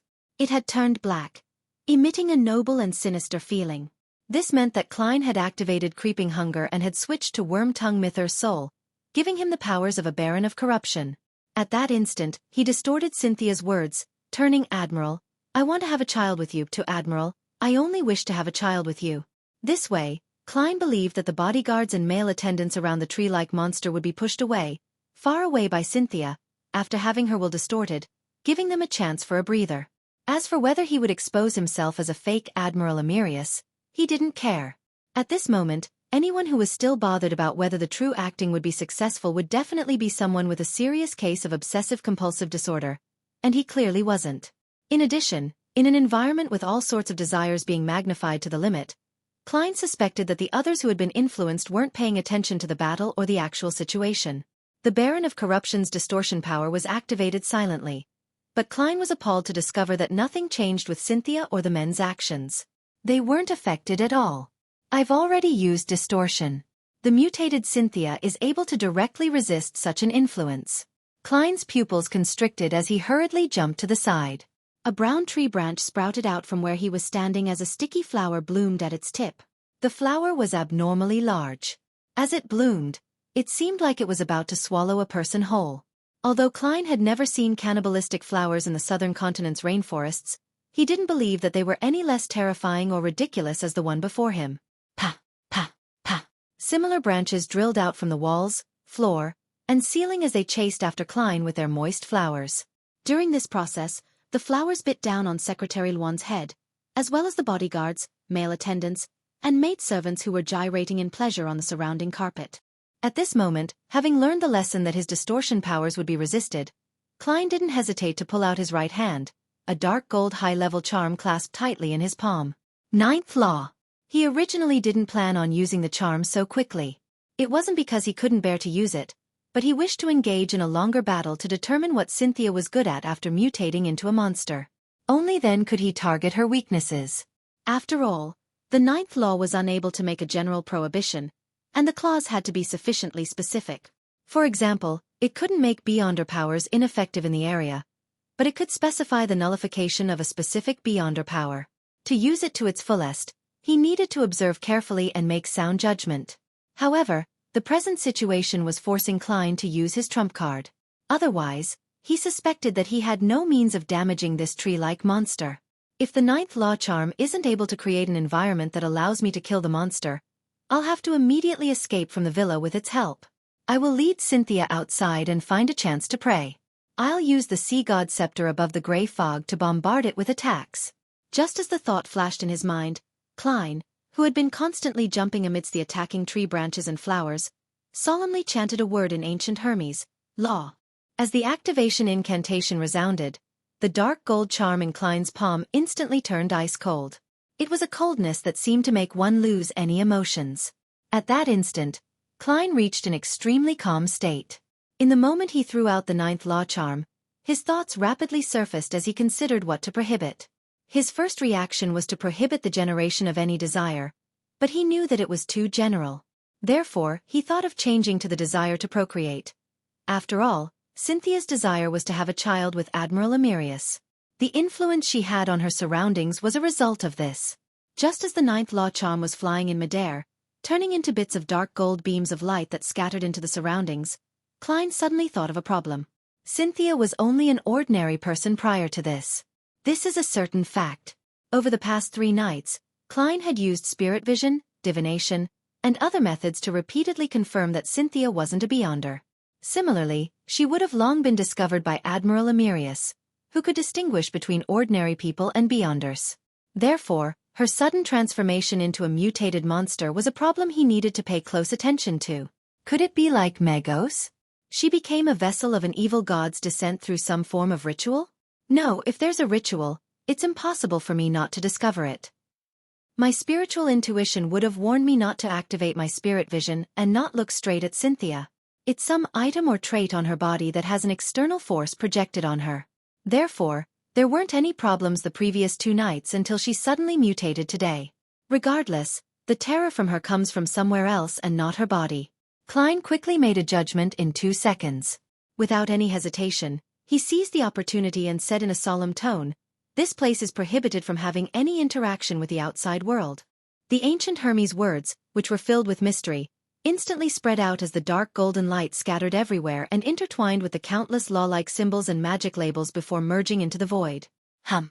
There was suddenly a light hum in Klein's ears as he seemed to see the formless light filled with desire get expelled out of the room. Immediately following that, an illusory and resplendent starry sky appeared before his eyes. They were points of bright stars. Pa, pa. Klein's eyes burst as fluid, a mixture of blood and plasma, gushed out horrendously. Although he had used the ninth law charm to isolate any external influence, the level of the power was extremely high. Just a normal level of recoil was enough to penetrate the natural protection of the high-level charm and burst his eyes. This damage came abruptly and without any warning signs. Klein didn't even have the chance to use paper figurine substitutes, just like Nimble Right Master Rosago from back then. If not for the ninth law charm, his eyes might not have been the only things that burst. He might have turned into a monster just like Cynthia. Meanwhile, the tree-like Cynthia came to a stop as her body began crumbling, turning into flesh and blood with brownish-green warts. The surrounding bodyguards and male attendants plopped to the ground, unconscious. Cynthia's head was embedded in the blob of flesh as she muttered to herself, "Admiral, I want to have a child with you. Admiral, I want to have a child with you." She tried hard to extend the remaining tree branches on the ceiling and walls, binding Klein, who was still in a dazed state as a result of the recoil, and she pulled him towards herself. The moment Klein recovered a little, he immediately began struggling desperately. Despite his attempts to snap his fingers to light a fire or switch the powers of creeping hunger, he failed because his hands and arms were bound tightly. With the help of his clown powers, he saw the brownish-green warts approach. Stirred, Klein changed his appearance, turning his appearance from Admiral Amyrius to Gehrman Sparrow, a Gehrman Sparrow with bleeding eyes. The binding tree branches paused as they mysteriously released their hold. They began flailing everywhere as though in an attempt to grab at something. Cynthia's head was filled with disappointment and confusion as she muttered, "Admiral, where did you go? Admiral, where did you go?" Without the external force to continue the resistance, she finally only had the thoughts of having a child with Amyrius thanks to the Baron of Corruption's distortion. This made her release Gehrman Sparrow. Klein flipped to his feet and covered his eyes with his right hand and pulled downwards abruptly, moving the horrendous wound towards his left shoulder. As his left shoulder became mangled, creeping hunger was tainted with a pure and resplendent glow. Klein looked at Cynthia's head in the pile of flesh and blood with pity as he spread out his arms. A holy flame which swirled around a pillar of pure light descended from the sky, enveloping the monster that had been reduced to flesh and blood.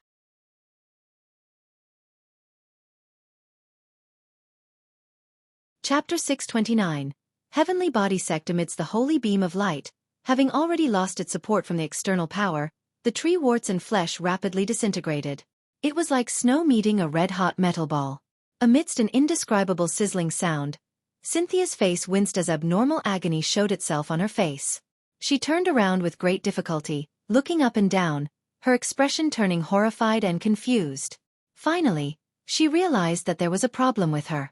"Admiral," her voice trembled as she looked ahead with fear and despair, but all she could find was an unfamiliar face. Klein could have fed creeping hunger with Cynthia's remnant flesh and spirit body, but at that moment, he sighed and said with a calm voice, "Try not to make contact with strange artifacts or religions in the future." From his point of view, the reason why Cynthia had turned into this monstrosity either had to do with a cult or some particularly dangerous artifact. She had connected with some existence which couldn't be looked at directly, resulting in such a response. Cynthia seemed to understand something as her remnant head and tiny bit of flesh suddenly wept. "It's the mother tree of desire, the heavenly body sect. Admiral, Admiral, I don't want to die. I don't want to die. Save me. Save me. Mother tree of desire. Heavenly body sect.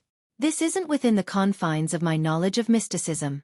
Klein maintained his expression as he looked pitifully at the pleading Cynthia. He spread his arms again and said in a deep voice, "Death is not the end. You will be redeemed when you are at God's side." Another pure beam of light landed as Cynthia's beautiful weeping face completely fixed in place. Her eyes widened in despair, but there was the remnant hope of being sent to heaven after death. Under the sun's radiance, her brain and remnant flesh melted away at a discernible pace. By vanishing, it had obtained its final rite of cleansing. Klein looked silently at this scene without any expression or movement. After everything calmed down, he curled the corner of his lips and chuckled, finding it hard to hide his sorrow. This is really a crazy and chaotic world. He didn't dare to channel Cynthia's spirit after what had happened. The many oddities had made him abandon the thought of bringing Cynthia's spirit body above the gray fog to inquire. Faced with the irremovable evil and the ever-worsening corruption, he could only choose to have Cynthia be cleansed. After all, in this world with true gods, there might exist a heaven after death. As for creeping hunger's backlash, Klein was temporarily not concerned.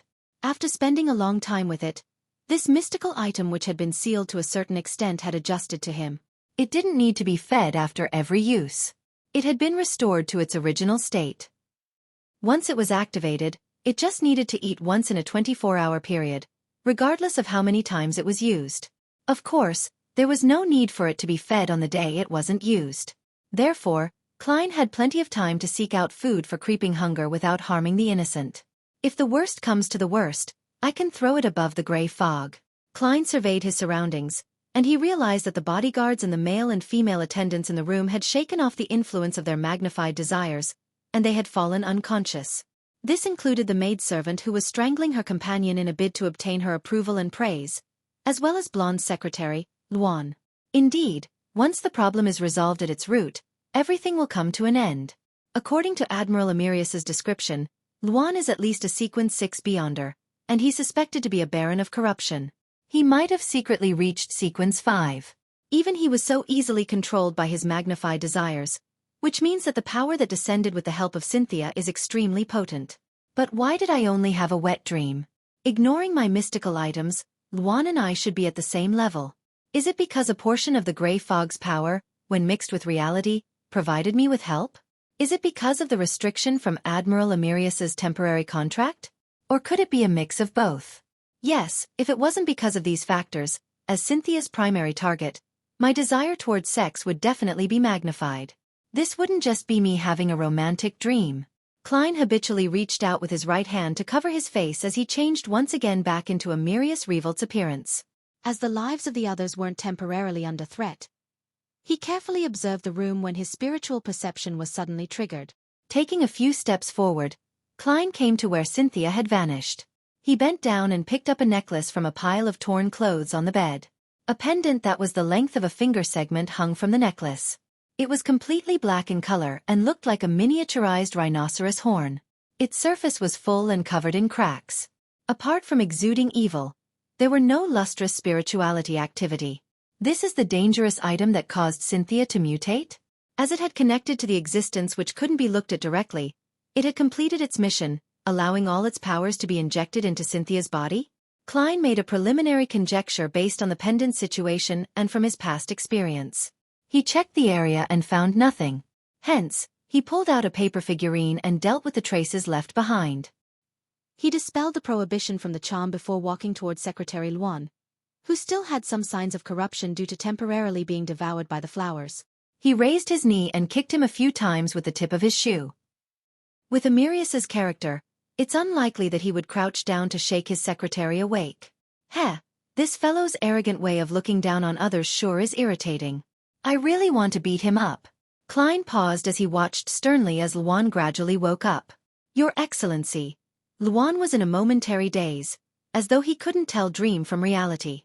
As a high-ranking superior, I'm under no obligation to explain. Klein looked down at him and said in a deep voice, wake up all the lightly injured people. Get a number of them to treat the remaining people while the others are to investigate the heavenly body sect on Oravi Island. They worship an evil god named Mother Tree of Desire. Start the investigation with the people around Cynthia. I'll be waiting in the study for the report. With that said, he held the cracked rhinoceros horn pendant and turned to leave the master bedroom before entering the unaffected silent study. As an important member of the military, although he was somewhat helpless when faced with the kingdom's upper echelons, he needed to choose to ignore certain matters. An example was the telegram which relieved Aston from his post as Governor-General and the arrival of the new Governor-General. This meant that the new Governor-General had departed ahead of time. Yet as the highest-ranking commander of the Central Sonia Seas Navy, Amyrius Revolt had not received the news at all. However, on Oravi Island, to Secretary Luan and the local police system and naval base personnel, he still held absolute authority. He didn't need to do the investigations himself, as he had plenty of people at his disposal. A demigod only needed to be wary against any accidents and await news. There was no need to busy themselves. Inside the study, as Klein heard the chaotic sound of footsteps and horrified screams, questioning and exchanges, he couldn't help but have the starry sky and the bright lustrous star surface in his mind. What does it represent? Klein frowned and sat in the armchair behind the desk. His figure sank into the darkness brought about by the curtains. He soon made certain connections. Due to the legends from the City of Silver and Emlyn White's description of the sanguine situation, He confirmed that the moon pathway controlled a portion of the authority over reproduction and proliferation. This coincided with Cynthia's intentions and actions. A starry sky. Mr. Dorr informed Emperor Roselle that the goddess's corresponding tarot card is the star and not the moon. Could it be that this illusory starry sky represents her? Yes, the primordial moon is suspected to be a particular deity, angel, or high-level devil's alternate identity. The goddess has the honorific name of Crimson Moon. Could she be the one passing herself off as the primordial moon and occupying the corresponding spot, so as to control the required authority? Although Klein knew that such thoughts were sacrilegious, he couldn't help but suspect the Evernight goddess. But he soon rejected that conjecture. This was because, be it vampire ancestor Lilith or the primordial moon, what they projected was only reproduction and proliferation. It didn't include the recognition of gluttony, pride, and desire. This was at odds with a number of victims earlier. The other honorific titles of the Evernight goddess didn't include the corresponding domains. This does coincide with the traits of the devil pathway. A desire apostle is an expert in such matters. Could the one subjugating the primordial moon be a high-level devil, or even the king of devils who's known as the dark side of the universe, Sequence Zero Abyss? This is very possible, but the problem with this is that it shouldn't produce an illusory starry sky and bright stars. Be it moon or abyss, they have nothing to do with the corresponding symbols. Klein found his conjecture problematic the more he thought over the matter. Amidst his thoughts, he suddenly thought of a concept. It was something important back when he was first educated in mysticism but had never received a detailed description or explanation. That was the astral world. Apart from the Life School of Thought and a few other organizations' belief in uncommon concepts such as the world of absolute rationality, most schools of thought and mysticism believed that the world was comprised of the real world, the spirit world, and the astral world. There was no need to explain the real world. Knowledge of the spirit world was the foundation of many ritualistic magic and beyonder powers. It was only the astral world where Klein's knowledge about it was basically zero. Therefore, the illusory starry sky represents the astral world. The bright star is a particular existence in the astral world? I've always suspected that the astral world is where the true gods reside. Then, this imagery which represents the primordial moon isn't something unacceptable. Klein didn't think further as he recalled the details of the past few days while awaiting the results of his subordinates' investigations. Time ticked by when Klein finally heard a familiar gate approach. Secretary Luan knocked before entering. He bowed his head and coldly reported, "Your Excellency, we've already found the Heavenly Body Sect and captured their leader." It was a clue provided by Miss Cynthia's parents. This sect has been rather active in Oravi over the past few years. They do not wear clothes, in a bid to return to nature. Giving themselves up to their instincts is their purpose, and they believe that humans can attain liberation of their spirituality in such states. Reproduction of the next generation is a subsidiary product of this belief. After pausing for a moment, Luan added, "Their leader is a beyonder, a Sequence 8 lunatic." Lunatic? A lunatic from the prisoner pathway. It has something to do with the Rose School of Thought? Yes, the Rose School of Thought internally has two factions, temperance and indulgence. The latter's beliefs are rather identical to the present situation. Klein was alarmed as he said in a stoic tone, "Bring him here." You're tuning in to the Xueqi's Martial Arts Saga YouTube channel. Don't forget to subscribe and join us on this journey to catch the most captivating stories.